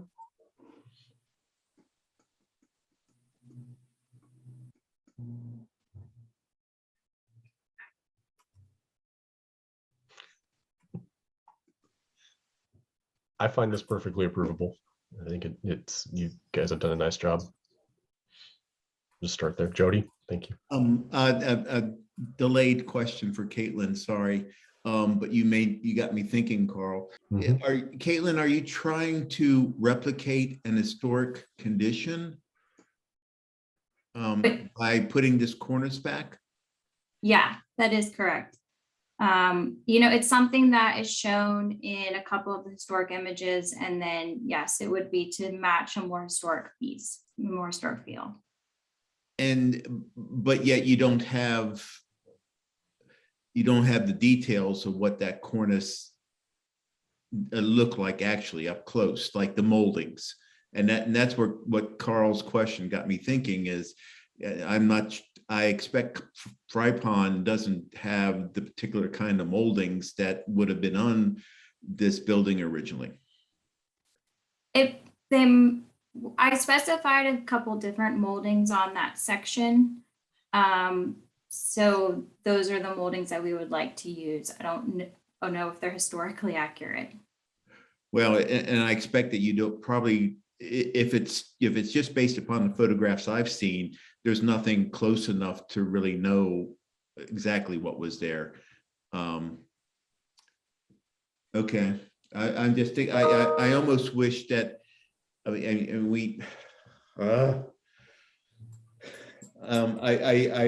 worry about trying to replicate something that we don't have enough information about.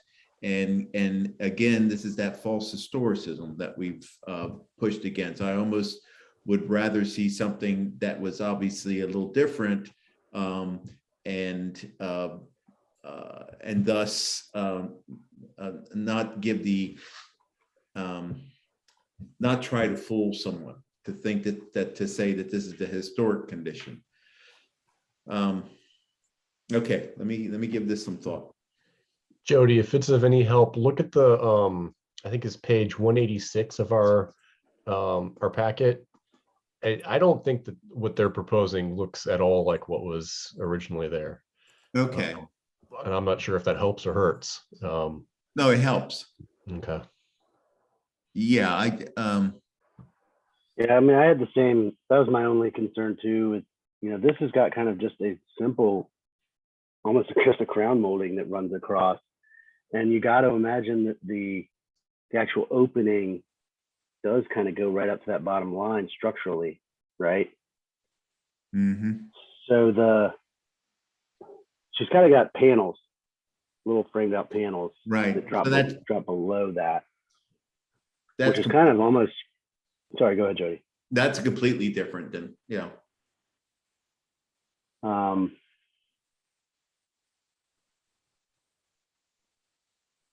I thought I saw a transom window behind the funny window over top of the door, but it wouldn't show, it wouldn't be there if this little pedimented entry was the earlier version, unless that's just boxed out. But Yeah, I think there's no way to know what this looked like before, because those earlier images are too far away. So, Okay. Yeah, I think the design was more a nod to a historic storefront and not an effort to replicate what originally was there. Okay.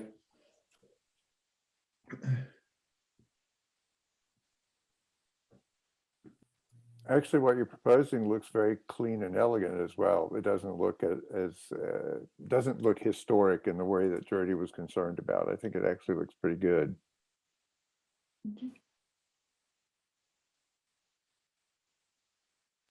Good. I can support it. And it certainly is nothing like the 1974 photograph that we have of those storefronts in the middle entrance. I support it. Likewise. I don't have any beef. Looks good.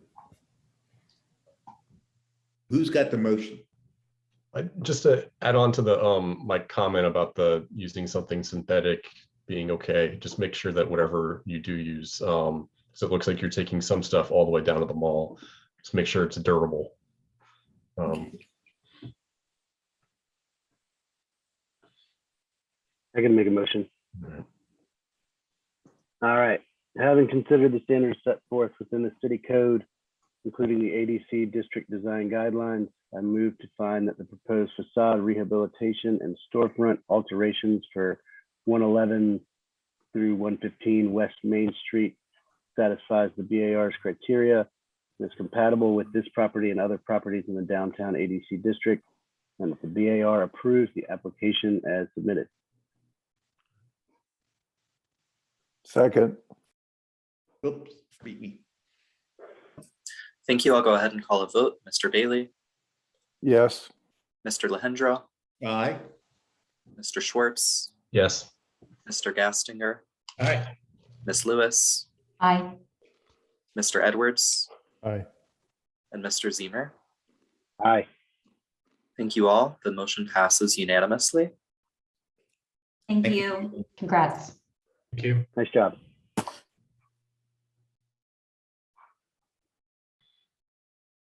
All right, we got one more item. Keep moving, or anyone need a break? Keep moving. Game time's coming up. I know that Jeff is still online. I can go ahead and pull up the application for 612 West Main, or the status report. Yeah, so and I'll just deviate slightly from what's in the staff summary, but this is a discussion, kind of a project update that the applicant requested for the project that is being called 612 West Main. It is in the West Main Street ADC district. It is the existing garage service station that's there is non-contributing, and as you know, part of the demolition of that part of the project's demolition of that, and it's not subject to BAR review. There was a special use permit approved by City Council some time ago. I see I have a date wrong in there, but the last time this came to you all, remember this was one of the first. Well, it was the first project where we've tried out the large scale project review in the absence of the ability to do the incremental COAs. We established where applicants would have to be an understanding of you know, the iterative process, and that things would have to come as a formal request, but and discussion could be had with BAR offering input with an understanding that at the end the applicant would be requesting a deferral. That's not the case tonight, and I just really want to be clear about that. That's what we had done. I think the last time we looked at this was in February. This is, Jeff didn't bring this forward as one of a scenario like that. So I don't want to dissuade conversation or discussion, but I'm treating this as the applicant has asked to just sort of bring everybody up to speed where they are and, you know, where they see things heading. And really my recommendation would be that it's not become a conversation where you all are making recommendations or offering consensus perspective. We did, Robert and I, you know, knowing this is a project that large scale project people are aware of, we did circulate notice letters as usual, and we did post a sign so people are aware of it. But you know, we also made clear that it was an update. So I hope my expression of what this is makes sense. So the staff report is really there was just to offer you guys some background on where the last time we had the conversation. No action is going to be taken, and also the understanding that come January, we will have a somewhat very new Board of Architectural Review. So, but again, just if you've got questions that you're really itching and you're curious about, absolutely go ahead and ask. But as far as I think getting into a discussion of are they heading in the right direction, or what do you think of this or that, I don't think that that's appropriate for how we've presented this to the community. So do you have any questions for me on that? All right. Yeah. Sorry. Not sorry. So, I mean, if it's just an update, I mean, Jeff could have emailed this to us. So why I'm confused that why did you present it to the community that it's only like what's the, I'm trying to understand why we shouldn't have a conversation. This was a concern, you know, back in the days when we all had human interaction. We talked about how step back. I'm simply making a request. I'm making a suggestion so that we're clear on that. But the point being is that we were concerned, and this Robert raised this 2 years ago, that by the other process where we knew there was going to be a deferral request in the end, and it was treated as a formal design review. And the thought was, well, gosh, remember we said, well, can we just do a series of preliminary discussions and then get to where they submit for the final COA? That sort of, the concern there was, well, then that you get down to where you're advertising for that COA, and you've already made a lot of decisions and a lot of input has been given. So we didn't want to at any time have the community think that they were not involved in the process. So that's why I'm making clear that this is different from those others. Yet at the same time, you know, people may, because they're aware of this and they want to follow, if they want to comment on it, we wanted to still give them the opportunity. But again, to make clear that we're not looking at this as a dialogue with the applicant, but still want to not let the community feel like they were left out of the loop. Is that? I guess it just seems like what a waste of time for the applicant. But we can let Dreyfus present and we can go on. Isn't this, I mean, this is going live. The community, if they want to know about it, could be here to talk about it now, right? I mean, we are all here talking in front of people, presumably. So they were just like any other project that, you know, for a typical preliminary discussion, for a pre-application conference, we don't send out notification letters. But once something becomes live, once it becomes a formal request, when it comes to you all for action, we put a sign up on, there's probably 100 of them still up all over town. We post a sign that says on this date, there's this meeting, talk about this. And we send a letter per code. I think this one, what Robert had like 12 addresses we had to send it to. So it's not a letter to everyone in the city. It's to the folks that we are by ordinance required to notify.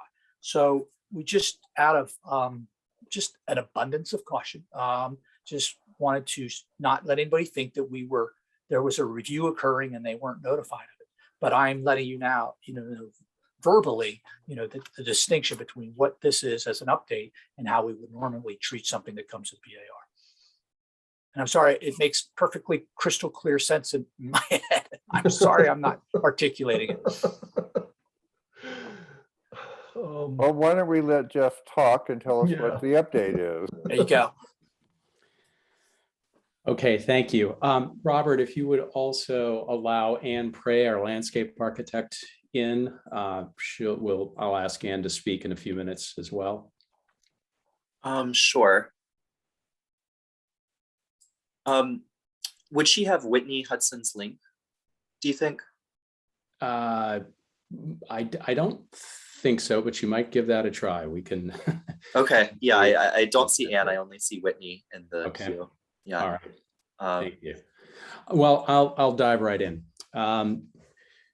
So it's been 6 months since we updated you all on the project, and a lot has happened.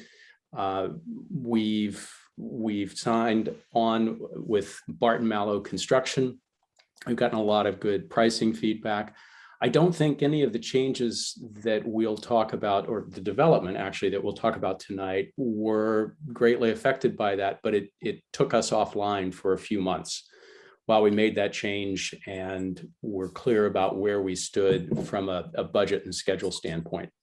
I will say, I'll preface this by saying we have been coming to the BAR with the updates in order to get, I guess I'll call it incremental guidance and input, with the expectation that by the time we ask for approval, there won't be any surprises on anyone's part. So I'm not sure I followed exactly what you were saying, Jeff. I would encourage the board to speak as freely as you are comfortable about what we'll show you tonight, because frankly, we will hopefully come to you next month to ask for approval. And one of the things I would appreciate hearing at the end of this discussion is, what else will we need to show to be able to get approval? We hope to start construction in February. So December approval will ensure that we can do that with an early release package. Now, there will still be lots of details yet to iron out, but the overall design will be set and we'll be ready to go. And so hopefully we will be able to get whatever conditional approval we need, understanding that we may need to come back with color samples and even window samples if that's the case. But that is our goal here. So I don't think there are going to be any big surprises here. I'll run through the update, and then there were comments at the last meeting, and we'll try to address some of those in what we present here. So based on that, again, this is just a bit of repeating the history of how we got to the design that we're at, and that is trying to break the mass of the building up into components. That green bar is really the size of the Albemarle Hotel across the street. So you can see that we're relating in size and scale to what's already here. If we keep going, this is a plan that you all have not seen before. And certainly it's not necessarily something that you have purview over, but we thought it would be helpful to explain a little bit about what's happening on the interior of the building and internally with 600 West Main Street, the building to the east that we recently completed. You can see here that the lobby, the residential lobby for the new project, is curvilinear and will have a relationship and open out onto the courtyard of 600 West Main Street. That's not necessarily an important issue here, but what is interesting and important is the curvilinearity of the lobby itself. And you will see on the exterior elevation now, this is something that's different. We alluded to it in our last meeting, but hadn't really developed it completely. But that the curvilinear form makes its way out to that area that's labeled as the plaza. And it exposes itself only on that part of the elevation. We'll also explain a little bit that curvilinearity is part of the plaza plan But previously we had some rounded planters that seemed a bit alien to the building. And so those now, the rectilinear planters that you see along the sidewalk have replaced those, because the rectilinearity relates much more to the public part of the building than the curvilinear part. If we want to keep going, some of the precedents that we'd looked at before, talking about really trying to get some delineation on the building, a bit of relief to the facade, the way some of the historic buildings in downtown, it wasn't a great deal of relief, change in plane, but we're trying to emulate that directly across the street with the Albemarle Hotel in some of the, even the larger planes of the building. We'll keep going. We've also talked a lot about the brick and the texture of the brick, the color of the brick, and we are narrowing it down. You can see on the top right an image of a preliminary brick mock-up that we've done. This is not final. We are testing right now using one type of brick, one color brick. We've always said that that was our intention, with a textured surface to delineate those planes that move back from the main facades of the building. We'll see that in the 3D development. But these are all examples of ways that we can achieve a difference in texture. And even if squinting your eyes, it's a difference in tone, so that certain planes recede from others. This has been a constant and continued point of discussion with you all, so we make sure that we get that right, so that we read the difference in planes forward and backward by the differentiation in the texture of the brick. It's that sort of subtlety, using the same material but in a different way, that we're going for here. I will say that we know we need an approvable brick mock-up to show you all and send you out to Allied Brickyard to take a look at, and we hope to have that in the next 2 to 3 weeks. That is, we have been working on it. You can see here, we've actually been working with a variety of bricks and a variety of mortar colors. We're not exactly there yet, but as soon as we are, we'll let you know where it is, to be able to go and take a look at it. But again, this is just representative, the other images of what we're trying to achieve here. The elevations have not changed much at all from what you had seen before. The residential entry lobby, you'll see that curve better in 3 dimensions than shows up in this small drawing here. But again, just as a reminder, we are stepping the scale of the building down as we go from 600 West Main to the taller block of this building, and then stepping down so that the first 3 floors come forward in those 2 different masses. And that also relates to the Holsinger building down the street to the right, and then the churches beyond. Just a more close-up detailed view of the elevation. I think it'll be much more beneficial for us to see it in 3D. The rear elevation, which is just further development of what we'd done before. Materially, the BAR had said at our last meeting that to do this in EFIS would be acceptable. We are moving forward with that. You can see that the brick that will be on the north elevation and the east and west elevations is wrapping here and creating bookends, I'll call it, for the EFIS on the south facade.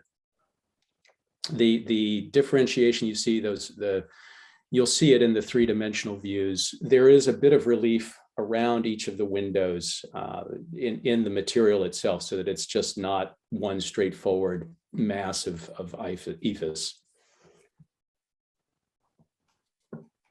The side elevations, really mostly hallways, that these are the ends of hallways, and in a couple of instances, a bedroom or 2. So I don't know if Anne has been able to join. Anne was able to join. Okay, great. Then I'll turn it over to Anne to talk about this landscape plan and the elevation of it. Hi guys, thanks Jeff. So just a few things to point out here with some shifts and changes of the plan as some of the thinking has evolved. As Jeff mentioned, we have changed the planters out front to be more orthogonal and relate more to the building facade itself as well as the streetscape. We have actually also removed one of the planters, the one on the far corner of the building there is actually just going to be at grade level. So that we're really just using the planters around the stair and kind of housing the stair. We do still show one with a bench as part of the earlier design. One thing to also note in this area is that we've changed the paving material as well, just trying to develop a stronger relationship with the sidewalk to be more of just a straightforward sort of concrete surface as opposed to the really small pavers we had been showing in the earlier plan. And we have talked as a team really what the finish and coloring of that would be. And while I don't think it would be exactly the city spec, I do think it would be somewhat similar. We're still discussing kind of final finish and tone there. You can see, as Jeff was talking about too, sort of the entry into the courtyard there. We're working with keeping those curvilinear shapes there in that garden area. And now just two simple stone benches, as opposed to any of the other kind of earlier features we had thought were in there. We're just really looking to simplify this and keep it very clean. Using the pavers here to really denote the threshold from truly that more public space into the more private space. Thinking about playing with patterning here a little bit, just to kind of start to create some movement with the pavers as they kind of work in that diagonal to pull you towards the front door and play off of the introduced shape at the lobby entry there. With the 4 street trees, we are really looking to make those as large kind of canopy trees as we can get. Right now, we're looking at a cultivar of elms, obviously from the city approved list. We haven't made a final decision there, but definitely looking to get those to be of good size to introduce those to the street. We still have our bike rack in the same location that we've shown it before. And I think actually this garden piece, with the extension of it behind there and sort of wrapping around the mural will help, I think, really connect that property from 608 over to 612, as well as being able to sort of expand that garden space and get as much planting in there as we want. I think really those are the major changes, just some of the shaping and formality of the pieces, and then some of the surface changes that I wanted to point out. I think the next page should be the elevation. So even though the planter shapes have changed, really still trying to keep as much planted area as was shown before when they were more curvilinear. So they'd be rather large and still likely custom made to try and get that size, but a little bit more straightforward with just the rectangular forms. And then if you look to the left there, you can see the main entry and most of that planting really being in grade at that point, as again, most of the sidewalk is flush and didn't necessarily need a planter to kind of help mediate the grade there. So looking to just kind of connect that more into the garden space as well. I think that's probably a good overview at this point. Jeff, if you want to share anything else about this that I might have missed. No, I think one topic of conversation has been the planter boxes, and we continue to show them. We are still trying to figure out how those get incorporated into the project, owner maintained, unit maintained. There are some issues with that, but it's certainly something that we continue to discuss. I think that perhaps some of the landscape will also show itself in some of the 3D views. Maybe we'll just keep going for the moment, and stays on and we can get her input as questions come up. So one of the requests was that we show more views down the street than head-on views, because of the concern that this will read as one long continuous building. And I think that you can see here how it steps up. the darker set relief of the inset between the two larger panels of the building, the larger facades that come forward, the 3-story facades, you'll see as we move a little bit further that the differentiation between those, I think, is pretty pronounced. I think there was concern that it wasn't enough and that the facade would read as one long continuous facade. If we go to the next image, I think you can start to see that this clearly begins to break up into 2 different pieces. I don't really need to belabor a lot of this. I think we'll see more images of the texture. The computer model doesn't render textures as well as we'd like them to. We've done as well as we can at the moment, again, knowing that the real test is going to be in the sample panels that we have made for you all. Now here you can begin to see the curvilinear form of the entry to the residential component of the project. I think some of the things we'd like to point out here are that the openings here have a surround on them that comes forward by a couple of inches. So the retail on the ground floor and the windows directly above those all have the brick surround that is providing some relief on the facade itself. And then the panels around the doors and windows are set back from that. You can see that. The area directly over the residential entry on the left is differentiated a little bit in that we don't have the brick surrounds there. We do have brick sills, but we don't have brick surrounds. That's a detail. As we get closer, you might be able to see. The material for the entry to the residential lobby is likely going to be plaster, a smooth plaster, mottled finish perhaps, and very quiet signage with the address on it, not even as pronounced as it reads here. Material-wise, for the other elements, we are thinking a bronze color of some sort. We need to get specific, I know, but a bronze color for both the surrounds of the storefront and the windows on the building. If we keep going. Now we start to get a little bit more close up. You can begin to see the entry there for the residential and how the 2 surfaces, the more textured brick there on the residential component and smoother brick on the piece that comes forward. We're also exploring using a longer brick on the piece that comes forward, not just the same regular 8-inch module. That's something that we're trying to sort through right now as well. So there may be more differentiation simply because of the size of the brick. But you can begin to see the surrounds on the windows of the piece that come forward, and that we've eliminated them on that piece directly above the residential component. We keep going. Thanks, Robert. Just a different view, but this does show the relationship to the original, one of the contributing structures at 600 West Main and the mural that's there, and start to see the planters. And I think if we keep going, you can begin to see some of the textural difference here with what we call the hyphen, that interstitial piece, and the pieces that come forward. The other move that we made that we had discussed at the last meeting that I think was favorably reviewed was where the people are standing on the upper balcony there on the hyphen. We lowered that component as well so that the 2 pieces that come forward are taller as well.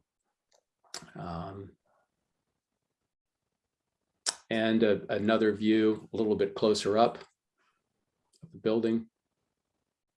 The rear facade, again, just a subtle color. The ephes between brick pieces at either end, probably some gold or the bronze colored panels between terraces on that second floor. and balconies up above. We're going to use a very simple railing system, probably just vertical pickets.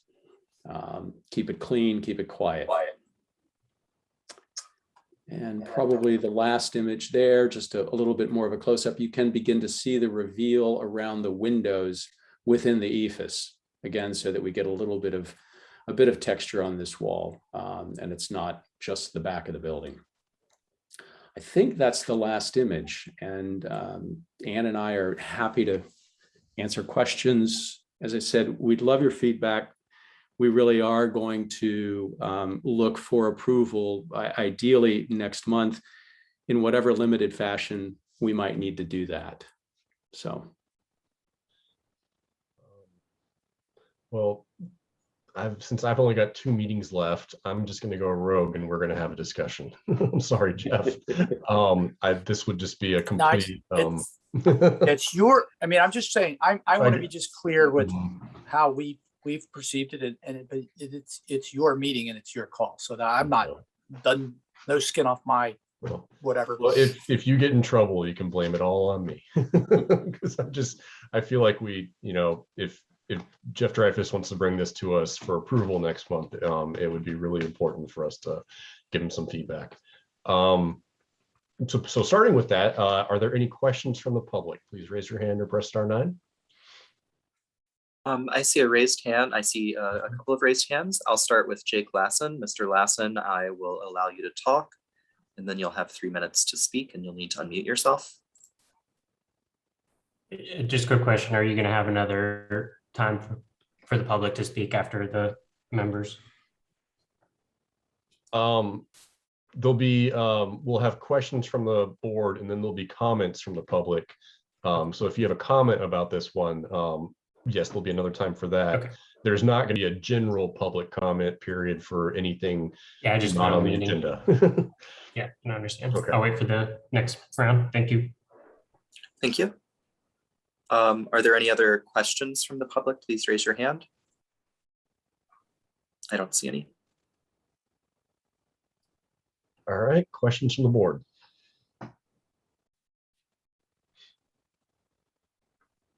Okay. Go ahead. Can you give us an update on how you're approaching the street trees, and that's not part of the project, is that correct? Or how I see that you have them located, but is that something that you'll be installing, or that? Okay. Yes, they are a requirement by the city, and as we mentioned at the last meeting, if we were to try to place them where the master plan for West Main Street shows them, they'd be out in the public right of way. So right. we can't do that. So they are required by the city. Okay. And I guess on top of that, there's in the renderings, I see the tree that's, I don't know if it's on the 600 property line or if it's on this project's property. It's kind of on the corner right there. That's going to remain, correct? And correct me if I'm wrong. I believe that is correct. Okay. So is that one you saw in the model rendering views? I think it might be that Zelkova that's there existing. Yes. Yeah. Okay. So there's currently 6 Zelkova, I guess maybe 5.5 that are on this site. I don't know if that one must straddle the property line. So you're going to be taking out 5 trees, leaving 1 existing one, and putting in 4 new ones, correct? Yes. Okay. Just want to make that. That's all right. Great. Yep. Thank you. No, that's fair.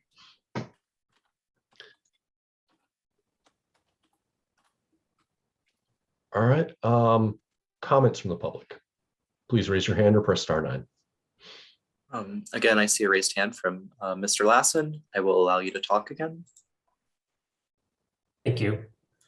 I just, so I live in 600 West Main, and I just moved into the building and saw the posting. Thanks, Jeff. And just wanted to raise concern for my project, this project, living in this building for only a few weeks. There's quite a bit of small issues and large issues, and I feel like this might not be the right venue for some of them, but I mean, I joke with my friends, if any more corners were cut, I'd be living in a a circle, like rooms are already starting to droop. The building's only 2 years old. Floors aren't level. Windows can't open because of many reasons. So I'm just wondering, with this drastic change in approach, there might not be as many lessons learned, and material mistakes are going to be made in the new building. Thank you very much, Mr. Lassen. If there are any other comments from the public, please raise your hand.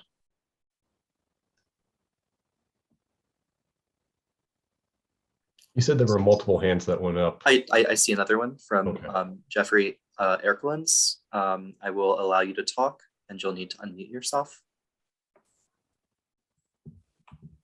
Hi, this is actually Joey Conover, Jeff's wife. I co-opted his iPad mid-meeting, so I apologize. We live at 310 6th Street Southwest, which is a couple blocks behind this building in Fifeville, and frequently walk up Fifth Street to West Main. And I just wanted to put a plug in about the back side of the building and make sure it's just not forgotten. No building will be ever built up against it because of the railroad track. And so I just want to make sure that I didn't quite understand what Jeff was saying, Dreyfus, about the EFIS, or what, if that was the name, I'm not familiar with that word, just what the material was on the backside. I don't have a particular opinion about it. I just don't want it to be blank and forgotten. My other comment was just also related to the public area on the front sidewalk, which I'm not sure is relevant to the project exactly, but the planters look very nice, but I see one of them has a bench on it, and I would just encourage more public seating to be included in the project if there's any way that could be encouraged. I'm glad to see that there's that little foyer public, I'm going to call it a public area. It looks like it's accessible before the apartment entrance. When the other building was built, I was excited about the courtyard that was built, and then a private fence was put up. And I think anything that can just make it feel a little more of a public space is appreciated. And also, I just wanted to say I appreciated the front facade, all the recessing that you have around the windows. I think does a really nice job of breaking up the facade. I think that's a nice design. Okay, thank you. Thank you so much, Joey. Can I just answer regarding the material, EFIS, exterior insulation and finish system? It's a technical phrase for synthetic stucco.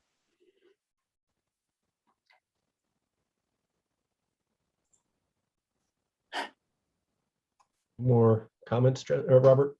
Yeah, if there are any additional comments from the public, please raise your hand and I will allow you to talk.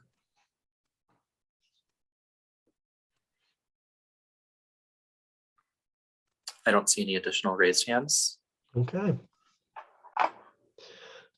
I guess to respond to that, the first comment, I mean, our purview is just the exterior of the building, and of course, I think we want it to be, long lasting and durable, and I'm sure Jeff Dreyfus does too. So I'll just let that sink in with him. I think he heard that loud and clear.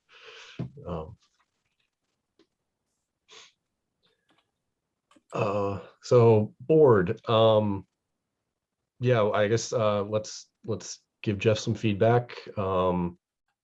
Is he on the right track? Is he, what would he need to bring to have a complete packet for approval?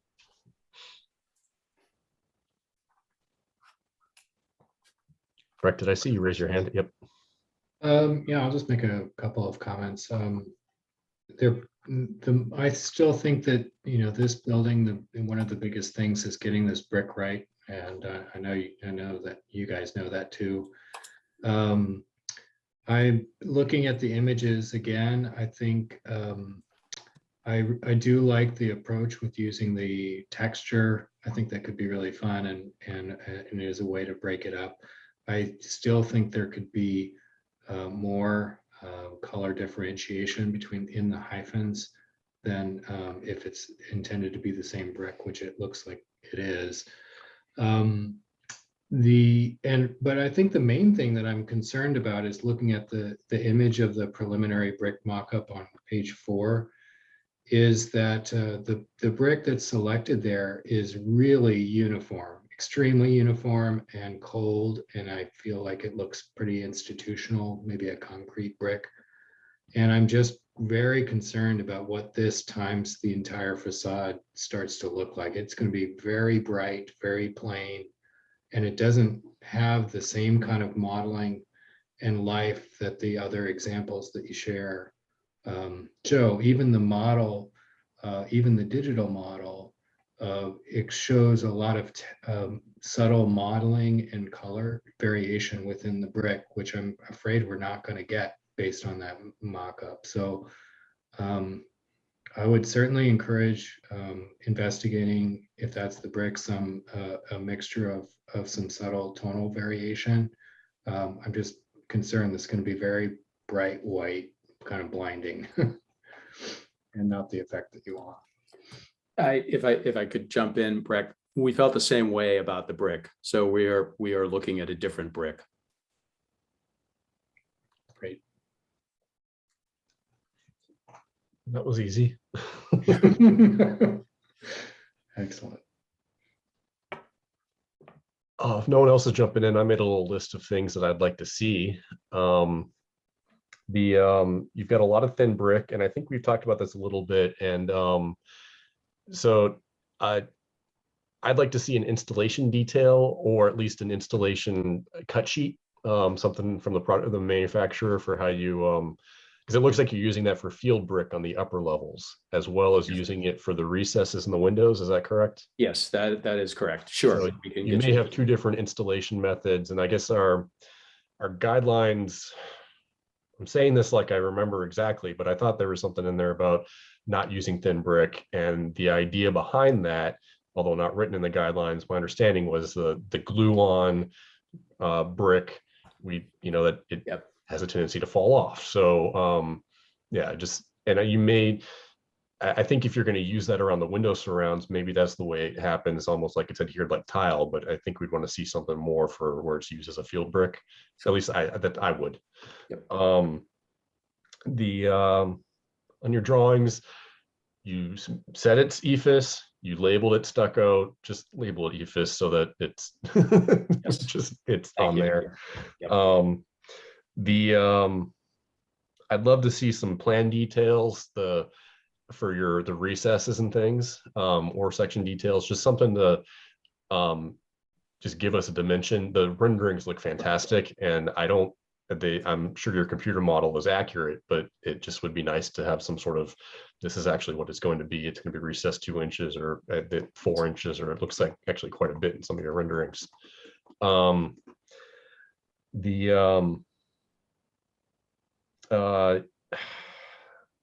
You probably don't have an answer yet, but if you've got a plan for the power lines, I'd love to see that in the drawings.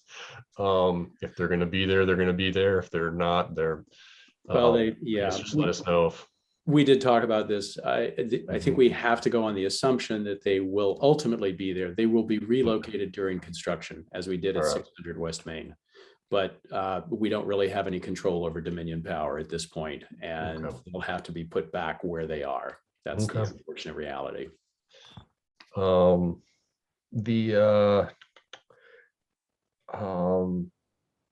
Showing that existing tree on the landscape plan, I think there was a little bit of, some plans show it, some didn't. So just it's there and it's staying. The steps in the front, you come all the way up to the property line where you've got the 2 steps up, and you're probably going to need some handrails at some point. Will those, I don't think they're allowed to extend over the sidewalk, the public sidewalk. So just kind of, maybe I'm raising an issue that doesn't make sense, but if that sounds right, maybe just take a look at it and make sure you're not, and if whatever railings you intend to use, let's see those on the drawings as well. Okay. That's my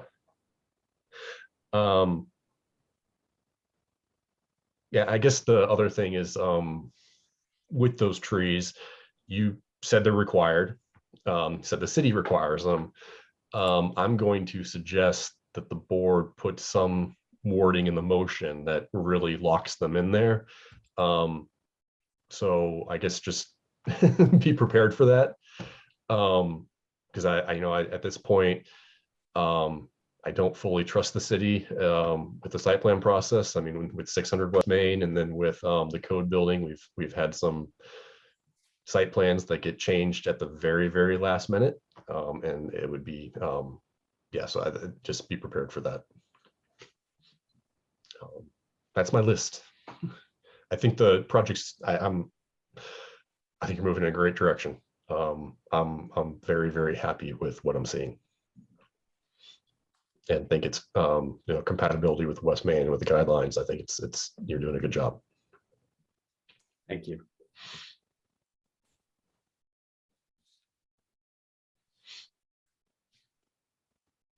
Related to this, the trees, did I hear that they are going to be Zelkova going back in, or is there an opportunity to select a species that would be more in keeping with the West Main strategy?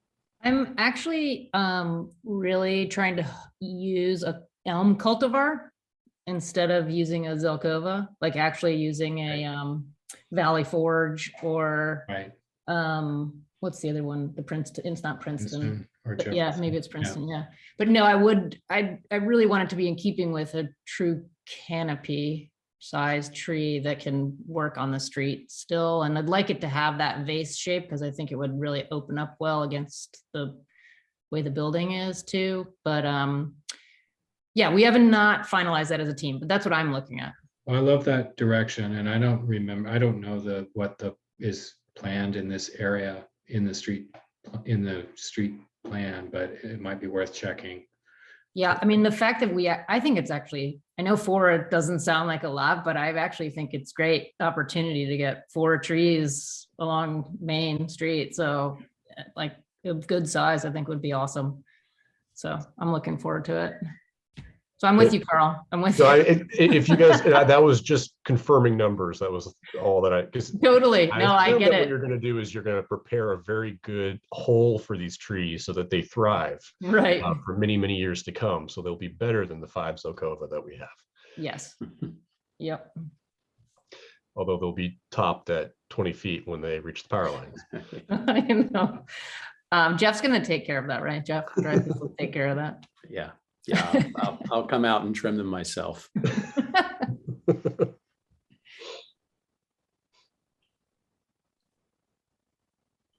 Just a request, I'd like to see detail on the railings for the front and south facades. Okay, sure. Curious what the materials will look like. There is a lot of railing. Thank you for including those spaces.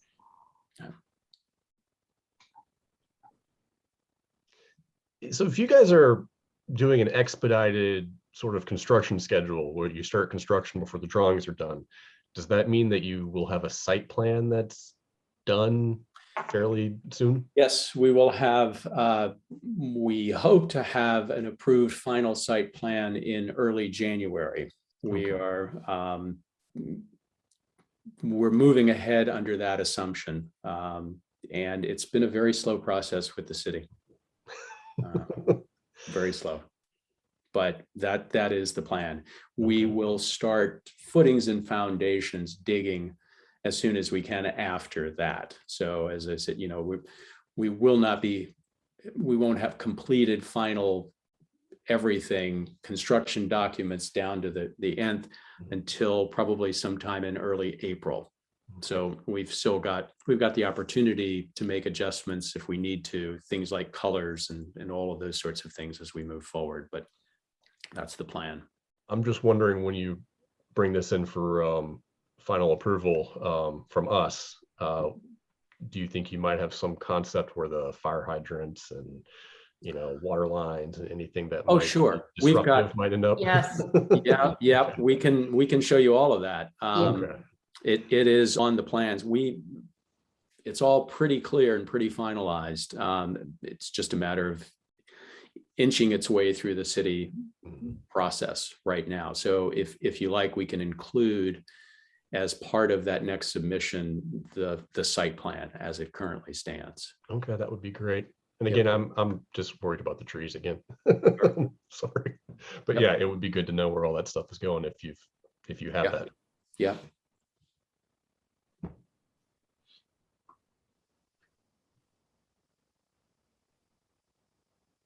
All right, guys. Anything else, or they're going to come back and it's, if you don't say it now. I think it's come a long way since we first saw it. So thank you for all your hard work. I think it's going in the right direction.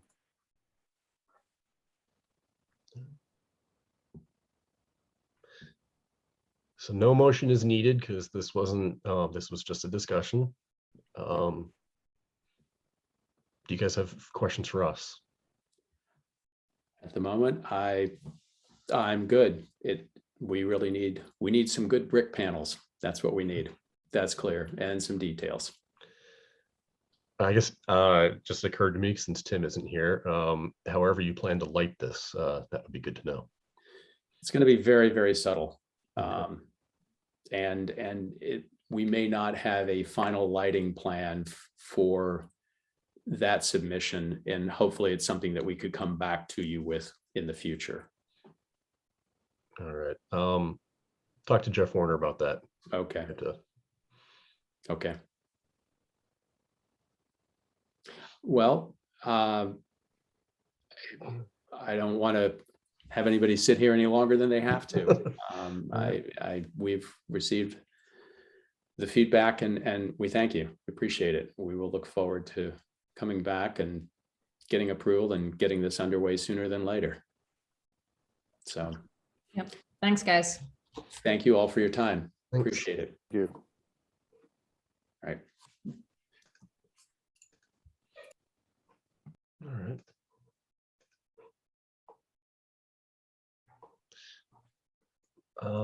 Mr. Warner. I wasn't aware that sorry, I have difficulty explaining that. I didn't expect it to be that. My apologies. But I guess, just this is where there's a lot on the agenda and it's coming at you all fast. And I just have to, I don't know, I'm sitting here a little frustrated that there's things could have answered in a preliminary discussion. And I feel a little embarrassed tonight. So Don't be embarrassed. But it just seems like if they bring something as an update, I'm pretty certain they're going to want to know what we think of it. I understand. But then we have to then treat it as, at least our opinion is to treat it then like we have with the other ones. It comes in and it's a, deferral at the end, and just so that it's all consistent.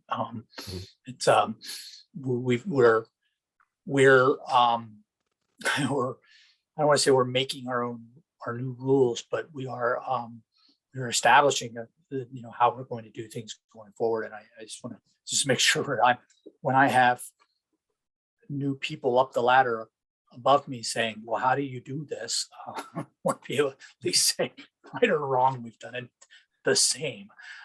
So sorry. Legally, we just had a very public discussion.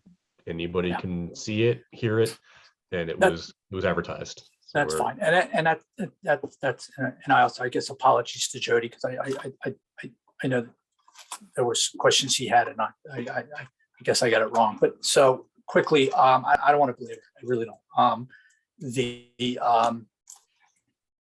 I can't find the agenda. Robert, where are we next? We'll need to, are we ready to nominate the next chair and vice chair at the VAR? This is usually the November meeting where we do this for the coming year. Yes, that's where we are.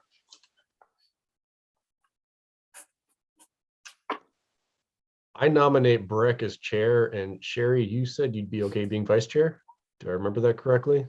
I'd be okay doing it. I have no aspirations for chair, just so that's quite clear. So Breck, don't ever be absent. You can't take a meeting off. Unless would somebody else like it? Yeah, if anybody else wants to do it, completely fine with me. I second Carl. Okay. I will call a vote then. Mr. Bailey, Yes, I would like Breck and Sherry to take those positions. thank you. Mr. Lehendra, Aye. Mr. Schwartz, Yes. Mr. Edwards, Yes. Ms. Lewis, Last chance for somebody to write in as vice chair. We can change the vote right now. Sherry, Serial campaigner. yeah, I was gonna say Tim had to be the chair a couple times, and he didn't set the bar very high. So well, I have confidence. I have confidence in both nominations. Are we still voting? I'm sorry. Yes, yes, Sherry. Can I get a yes from you, Polling. please? Was I being called on? Yes. I guess I'll say yes. Thank you, Mr. Gastinger. Aye. And finally, Mr. Zemer. May the force be with you. Thank you. So is this like the presidential election where this starts in January, or is Breck taking over in December? No, we have to have an entire presidential transition team. yeah, appointed. the inauguration takes a lot of. And then we have to have a big Let you guys ball. handle that. Sherry has to dispute the results. That's right. That's right. Yeah. I'm not sure. Now, I believe, this may be the first year that I've done it correctly, but I believe that Breck assumes power at the next meeting and allowing, any, mentoring from the former chair to occur. So, but This just it means really I get to misbehave next time. yeah, I don't have your bylaws memorized, so, but I don't think there's, it's in the bylaws. it's not a statutory requirement, so you all are you sort of whatever you would like to do. Well, thank you for that. Next on the discussion agenda were the preservation awards. I hope that the information that I sent out is sufficient to have a discussion about this. A few months ago, there were a couple of nomination or recommended nominations. I don't remember them off the top of my head. I think one included the porch at 301 East High Street, or and there were some others as well.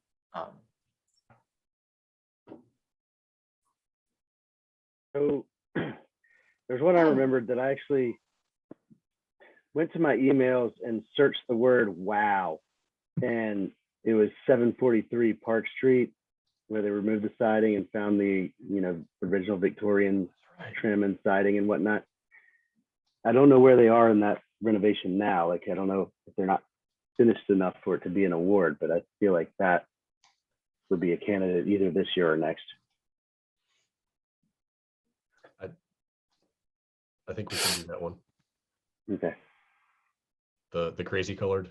Yeah, we just very saw the bright. intricate design and the shingles, the wood shingles. It's great. I like I that. nominated what's called the 10th and Grady Church. It's been known by a couple of things, and I got some, and I'm just trying to say this objectively, I got some negative feedback on that nomination. Some of it focused around that we don't know exactly what was done to it. What materials were used, whether it was it looks really great to me, but who knows? And I think the other part of it was a sensitivity, if I could, and Carl can, of course, talk about his objections more than I can summarize them, but a sensitivity to some uncertainty in the neighborhood about its future use and whether the neighborhood it was done by the developers of Dairy Central, which I wasn't aware of, and it's been part of that property for a while, which I also wasn't aware of. But I've always been fascinated by that beautiful little church, and then drove by, and it looks stunning what they've done to it, and it looks. I mean, I think the materials look very well done, but if it's too political, then I'll withdraw it. But it's kind of a special little piece of history, I think, in the city. I mean, it's a really unusual structure that's kind of held up that corner, for a long time, and it's got a lot of things that it has to deal with there. So anyway. The background I provided was just Jeff had said he didn't know what the use was, and I just explained that it's the city has actually said that it cannot be used for anything other than a church right now. So it is it was going to have some community use, and that is not permitted. So they did get one really good event out of it, and beyond that, it's now just sitting vacant. But it is the exterior of it. They didn't change the siding, or it's just been painted. So it's been cleaned up. I don't think there's anything artificial that's been done to it. The windows are still the same windows. I think they reglazed a couple of them, but yeah. I hope I might add that it's not an IPP, and it's also not in the historic district, so it's not actually under BAR purview. And that's not a requirement for the awards, but it is something for the BAR to be aware of. I also belatedly was thinking about the impact of a building that's not, again, in an IPP, not in a historic district. It's actually sort of legally not in the city, or maybe somebody can correct me, but it was also completed last year, and I realized we gave out awards last year and didn't mention it, but the memorial to enslaved workers just continues to be one of the most significant things I think that's been done locally. And it's racked up more recognition late last year and during this year outside of our area. You know, I know it really is right across the street from the corner district. So it does contribute to that district, even though it doesn't sit in it. I just think, you know, if that were located downtown, you know, it's just I shouldn't say that. It's just a significant thing that happened in the last year. And I think because of the pandemic, I just wasn't thinking about recognizing it at the time. I don't think there's any timetable on this. For instance, I think we're looking at the Quirk, and I think that may have even opened in 2020. So our rules for nomination and recognition are loose, and maybe that, if anybody else feels the same as I do, and it doesn't really fit into any of the great categories. I think it's kind of a miscellaneous, monuments category or something like that. But anyway, just another idea. I agree with you. Go ahead, Robert. I was going to say I agree too, Greg. And that location is significant to the Underground Railroad. So I think it's important to Charlottesville as well. I support that, and maybe one tact to take is that, even beyond the kind of the physical structure itself, it's bringing education and recognition to the built environment that was in Charlottesville. So even from that point of view, I think it is worthy of some commendation. I would just mention that just a technicality, it's the memorial to enslaved laborers, not workers, just for the record. And I think also, as you pointed out, it's seen from the corner historic district, and one of the most striking features, if you're fortunate enough to see it, is the way the exterior wall is carved. In the right light on the right day, you can see the eyes of Isabella Gibbons, who is an enslaved laborer at UVA, an important Charlottesville community member. And I think that the development of that memorial took a long time and actually really engaged the Charlottesville community to help in the decision-making process. And so I think that in itself makes it a part of a bigger landscape. I think a potential award might be an important contribution to Charlottesville's historic landscape, not under the purview by the BAR. In my ancient history of awards, I don't think there was ever a requirement that it be individually protected in a district, anything like that. And I would strain to remember the things that we recognized at the time when I was last on the BAR, but anyway, I think I would say I think it'd be good if the award mentioned that it was, recognizing history that that it's a marker for history more so, I mean, as Breck was saying, more so than just the actual physical artifact of the monument, but just what it, the fact that it is a monument there, recognizing the history of the enslaved laborers at UVA. Personally, I mean, I guess it was a community, a lot of community input went into that monument. I a little disappointed now it turned out, but I still think it's definitely worth nominating. Could just be the parking lot lights that they put all over around it, but it's I don't know. They've actually taken a lot of those down and redone the lighting. I don't know if you've been by. Yeah. Okay. Yeah, I haven't been over for a couple months at least. Okay. Yeah, no, that was definitely something that I think irked the original designers as well. Okay. Stadium lighting. I have two other little thoughts. I don't know if anybody agrees. They're both other faith communities. One is I continue to be impressed by Temple Beth Israel and their commitment to design and public space and taking what is really kind of a bad deal and turning it into something beautiful. I'm not sure if they would want that extra recognition necessarily. It might be something that we might want to ask them about if there's consensus here. But the other is Westminster Presbyterian, who did a really great thing and without hardly any incentive and not much help other than Jeff from the city.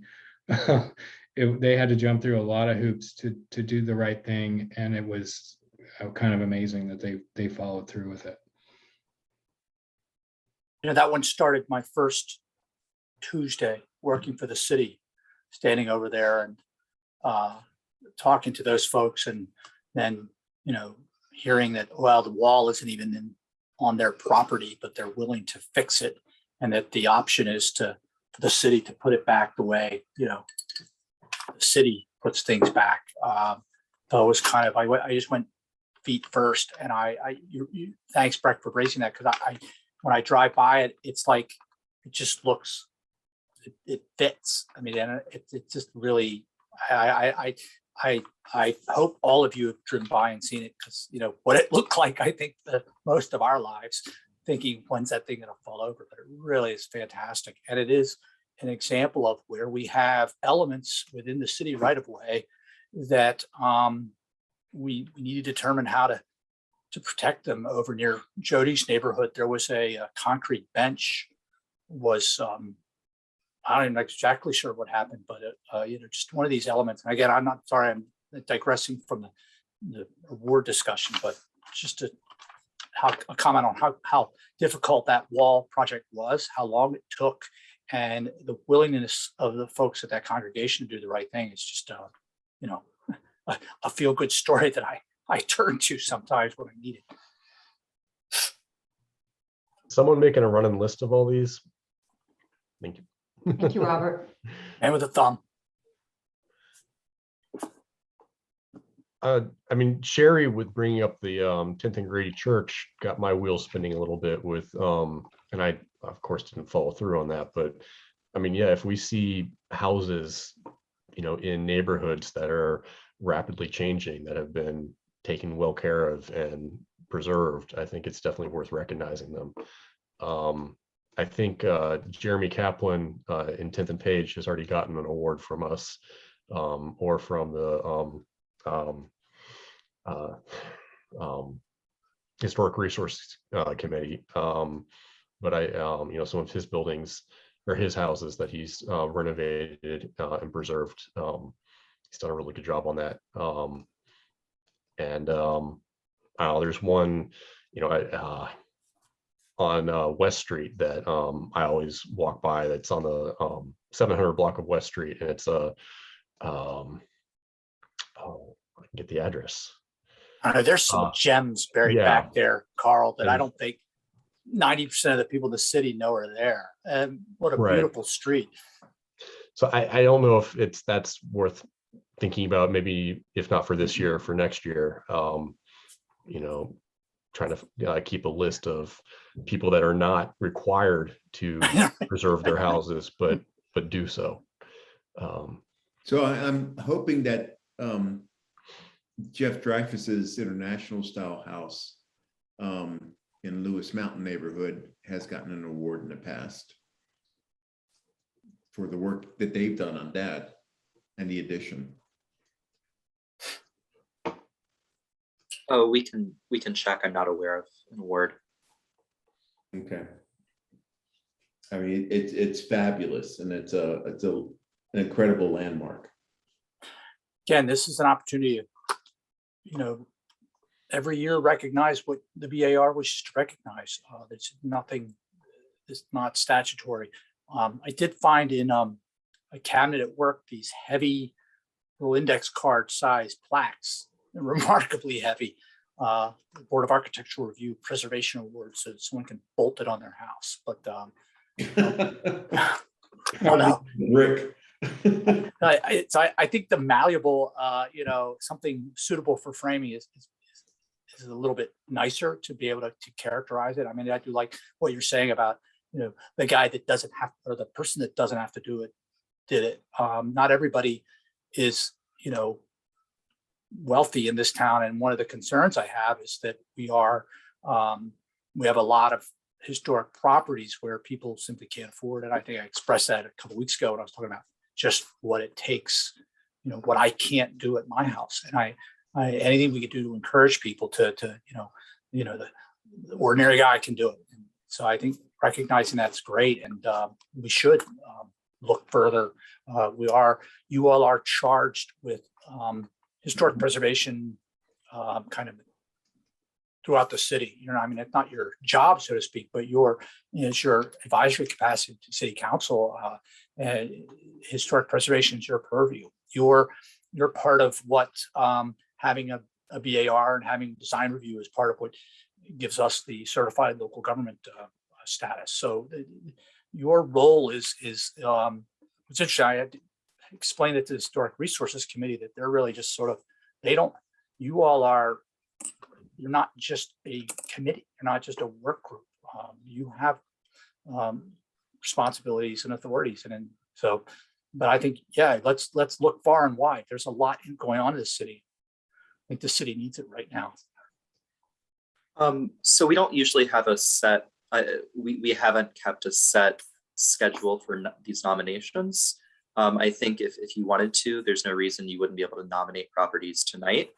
And we could maybe have them ready by the December or January meetings to present, or we can continue to think about this a month and then make formal nominations next month. But I think that's something for the chair and the future chairs to decide. Someone mentioned Jeff Dreyfus's property and the address, if Robert wants to look and see if it's been recognized before. It's 135 Bollingwood. And it is quite gorgeous. Mm-hmm. I'd like to suggest that we try to get a list for approval next month before Carl and Tim leave. I think that they just have a familiarity with these projects and it'd be difficult for new members to have that background. Any idea when council is going to vote on appointments? I can't remember when I'll look at it. All I know is On that the they are website. probably only meeting once in December. I don't know if we've had any applications. You all are aware there's a BAR appeal that was filed, and I don't know when. In fact, I just got an email from the property owner.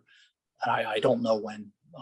There's some fluid situations in City Hall that we're still figuring out, but I don't know. And I mean, I guess I'd like to say is if we don't have new members, I'll invite the what do you call it when you're a professor emeritus, the BAR members emeritus. I don't know, are we allowed to keep them? But we couldn't keep Mike Ball. Applications are accepted through December 10th for consideration on December 20th. Thank you. And I should say that I'm up for appointment. So if I don't get reappointed, you guys need to find another vice chair. I might have the shortest term ever. Oh, boy. Okay. I didn't think you were I thought you were here for another year. Well, no to that. I replaced Mike Ball, 2 years of his service, of his term. So you're one of those people who can be on here for So if he'd like a woman 10 in the, years on this, plus your previous term from whenever that was. Yeah. And you have your 3 months of redshirting from the first, the COVID spring. So, yeah, I haven't met Breck in person yet. all I right, haven't met so Robert Edwards in person yet. Ron, I've met you previously, so you don't count. Robert Watkins, I don't think I've met you in person yet. No. So that brings really up a tall. good point. Yeah, Robert is really tall. You'd be They surprised. didn't? So basically what you're saying is we're going to have a Christmas party? Right. So we are At Breck's house, we'll sit in the middle of wine cellar circle and on Jeff December and Breck 4th. will bring suits out. We had a pretty lame Oktoberfest, so I don't know. I don't have high hopes for, but December 4 we are is the kids in the neighborhood always make things and sell them. We have a Christmas sale thing. So Should we meet that there? Then rolls into other things. Well, we wouldn't want to cramp your fun tradition with your neighbors, but just I don't know. It's no, everyone is welcome on Wine Street. That is an absolute. I'll carry a open door chair over a policy. block and bring an extra one. That's Yeah, right. We need to celebrate Carl and Tim and actually meet each Right. other in person. So we will, as far as like a formal BAR event, I'm hoping to do something in January. I believe we may be going back to live meetings in January. It'll probably be hybrid. That's been the thought, and that would be BAR members are in attendance. People that want to, others from the public can attend remotely. We'll have to see how that goes. But I suspect, unless we see another COVID surge, that we could likely be back live in January. So, and I think everybody, and I'm learning myself, everybody there is viewed this differently. So to suggest we all get together, I don't want anybody to be uncomfortable with that. So I'm just saying, I know we all know where everyone is. Let's try, we'll shoot for something in January and send Carl and Tim and everyone off, We'll have an inaugural ball. inaugural in ball. January. Yeah. And but to jump to, I guess, Robert and I will put together a list of the things that, the awards and what we would call them. We'll have that at the next meeting. I'll Did we, circulate that. anyone have any concerns with the code building being nominated? Because I think we talked about that. Oh, I'm sorry. Did you all want to keep going? I don't know. Robert and I walked around there the other day. There's still stuff. There's still. Yeah, and that's wrapping it another, up. I was going to bring that up is I don't know what control you have over making them clean the exterior and the I thought that metal panels coming down to the ground would be a great idea, and I think it was a horrible idea. That metal is going to be destroyed very quickly. So it's something to remember for BAR members that are staying on here. Materials that Robert touch and I the ground. walked there yesterday. I explained to Robert what it's like, when you're a builder wrapping something up, and I certainly been around enough architects. I know when you all are wrapping something up, you see everything, and so I'm sure Fred and Greg right now are seeing everything. But they're going through their punch list, and I maybe we just wait and see till that thing comes together. It's complete. Okay. We can discuss it next year. Yeah, I think that's appropriate. It's barely open yet. Well, that's the funny thing about we keep giving buildings certificates of occupancy before they're done. For the very specific reason of the Virginia Film Festival. We got in this trouble with the Violet Crown Theater. So just I have no comment. yeah. So the next on the list is just questions and some updates. And so just quickly, I just want to say to what James was addressing about,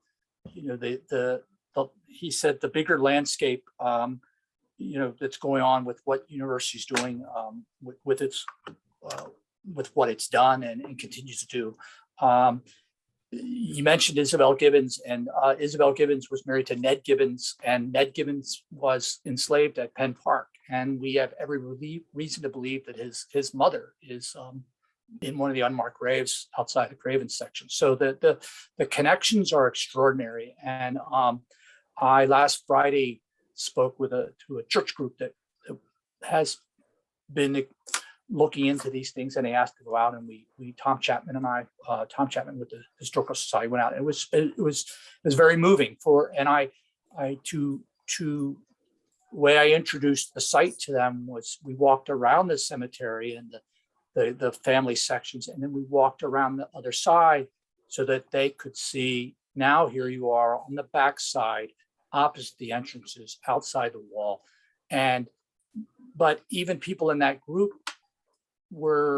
names were starting to fit. And I've had calls, people have contacted me and said, well, I think I might be connected to those people. So again, when James said this bigger landscape, it really is I don't know how we get our arms around it as a community. And I just very quickly, I was on a phone call a couple of weeks ago with researchers at Clemson University who've actually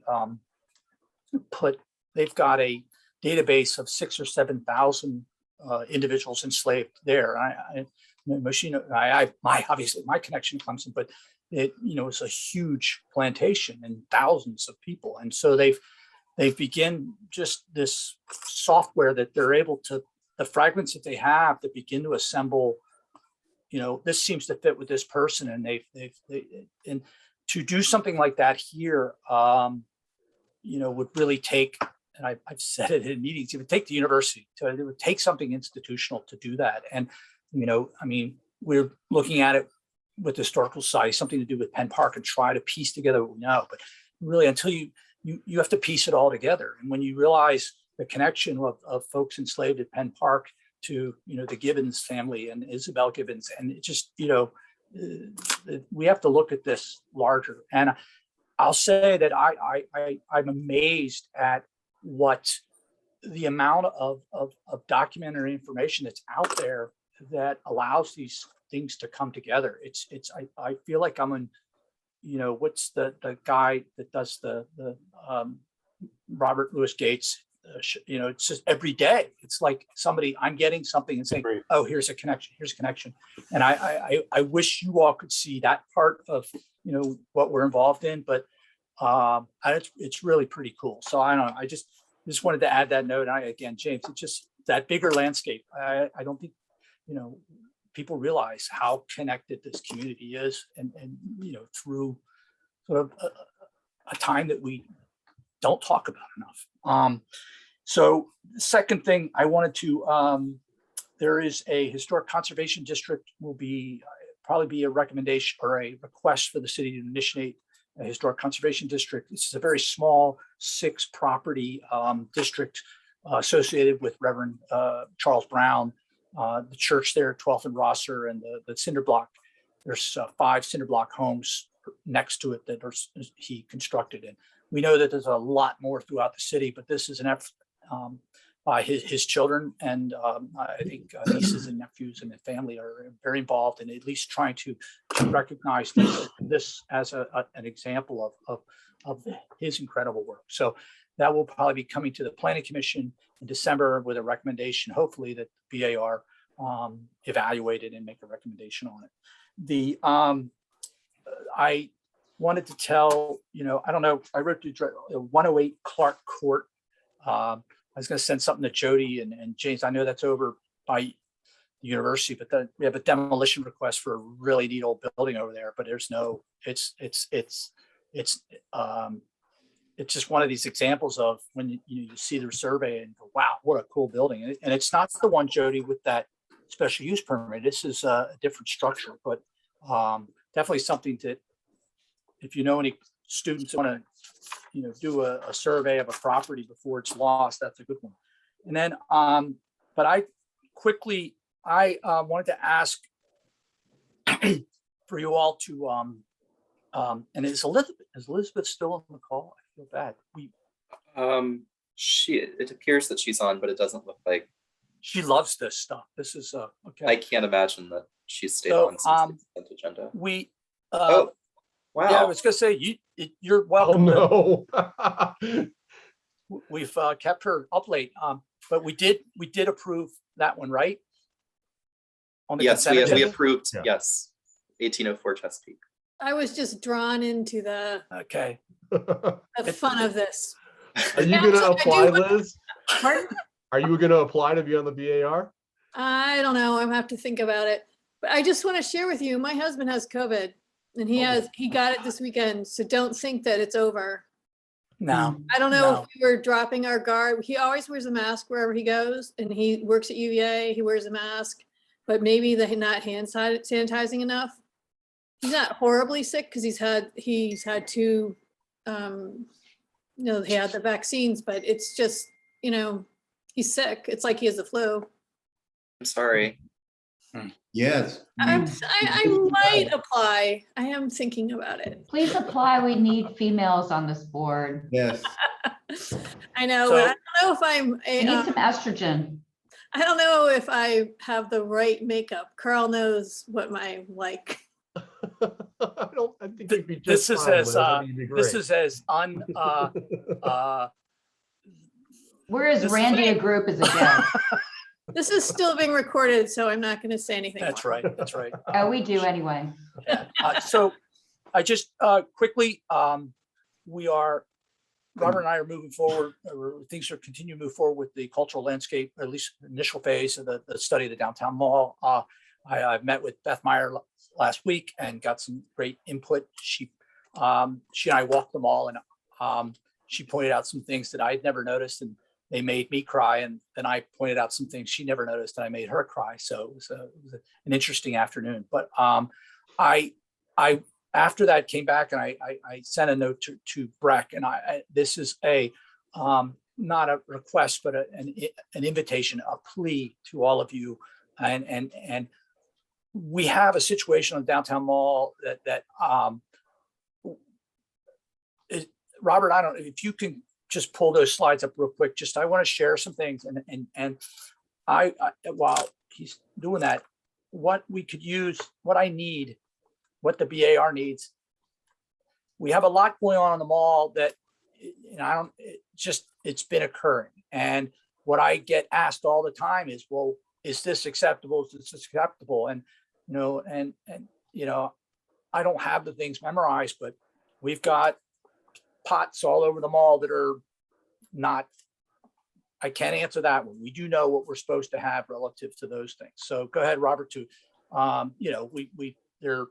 we supposed to look a certain type, but we've got these, I don't know what to call them, keg containers on the mall used as planters.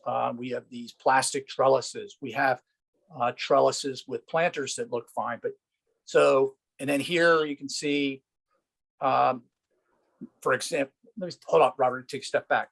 The thing I'm getting at is that there's a lot going on in the mall.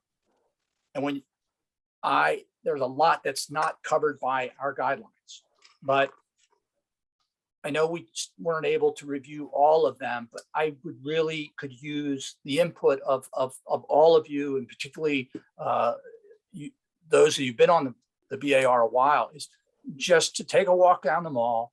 I can send these images out and just, what do you see? What do you think? For example, again, go back to these whatever you call them, troughs. Maybe they're okay. And so the idea being is our guidelines don't cover it. We should cover it in some way. Maybe it's fine. Maybe it's acceptable. Maybe there's a recommendation to be made, but to try and, I think we're gonna have to shape some of the decision-making on the mall without, going through a formal guideline review, somewhat like we did with the tent question. We are going to get questions about tents. People are asking, well, gee, tents work. Can't we just get them year round? And then I can use the cafe spaces. So give some thought to that, because these are the questions come to me. They're not formal responses, but at least I have some idea. So with that in mind, Robert, go back to the images real quick. So go to that next one. And this is where I would say, obviously no zip ties. You're going to do it, attach things mechanically, but I would say, hold up, say, all right, but spray paint it black. We have an awful lot of electrical tape on the mall that we don't need to show you that. The click one more. Let's see what I got. I can address that. Next one. All right, so here we have catenary lights. I didn't know that word until a couple of years ago. So, are we okay with whatever? Is there a style? Is there a type that we prefer? A lot of times we point to what they did at Jack's or what's at the Red Pump. So, your thoughts on that would be helpful. Next one. I can take care of that. We're not supposed to have different colors. Signage, we can take care of that. Next one. We've got miscellaneous sort of furniture. Now it's, meets the color requirement. It's metal or whatever, but, I don't know. We're getting a little bit, things are getting a little interesting. So curious what you think. This is a big one.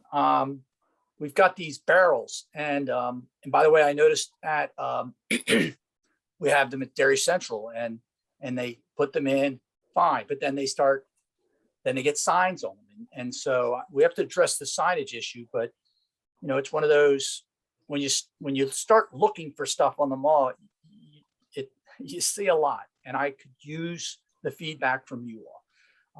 I don't think that these barrels should be, I mean, if you're going to use them, fine, but I don't think they should have signs on them. But, we say no bare wood, but a painted barrel looks silly. So something to give some thought to. Next up, what do you got? What's my next one? This is, again, gets back to that furniture or no unfinished wood. I probably can address that. If you see some text under it, that's where I felt like we had something in the guidelines to cover it. What's next on there, Robert? Obviously, this is a signage thing.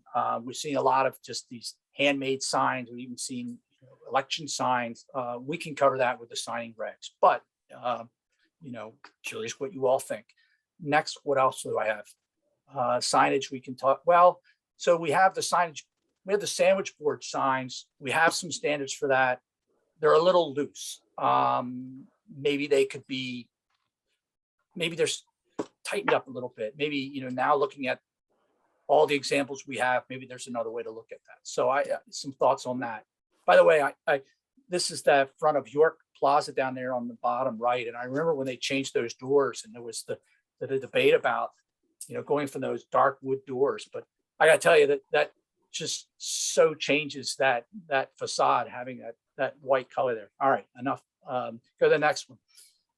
This is something we're working on. Some of Jason Ness in the city, who was the economic development, kind of handled a lot of things on the mall, is leaving. So that's why, but hopefully this is one of the things he'll be taking care of before he leaves. What else you got?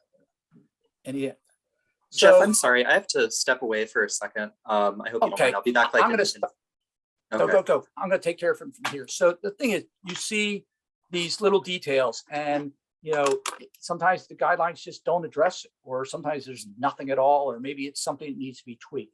That's what I get asked the most. Is this egregious? Tell us, we can get rid of it. Or is this kind of okay, even though it's not allowed? Should we say that's okay? And if we're going to say okay, then what manner or what is it acceptable? And just any other things as you look at the list and say, this just is or isn't working. So I don't know if you all want to, get together with a group with a big rope and walk together like you're, the nursery class or whatever. But it would very much help me to get your thoughts on the mall. Take your phone, take a picture of it, send it to me and say, this is terrible, or this is fantastic, or every catenary light should look like this. because you guys really help me see things, that I don't see, and hopefully vice versa. But that's my plea for help. An informal work group, and I even asked Beth Myers if she would be interested in giving us her thoughts. So be a great, go walk the mall with Beth, and she can point out all the things that'll make you cry. So with that, that's all I had. I thank you for your time tonight. Robert said if we weren't done by 9:30, he would be furious. So you beat the clock by 45 minutes. And I just say have a nice evening. Wish you all a happy Thanksgiving. I hug your loved ones. I move we adjourn. All in favor, leave the meeting. Thank you, everybody. Hi, guys. Good night, guys.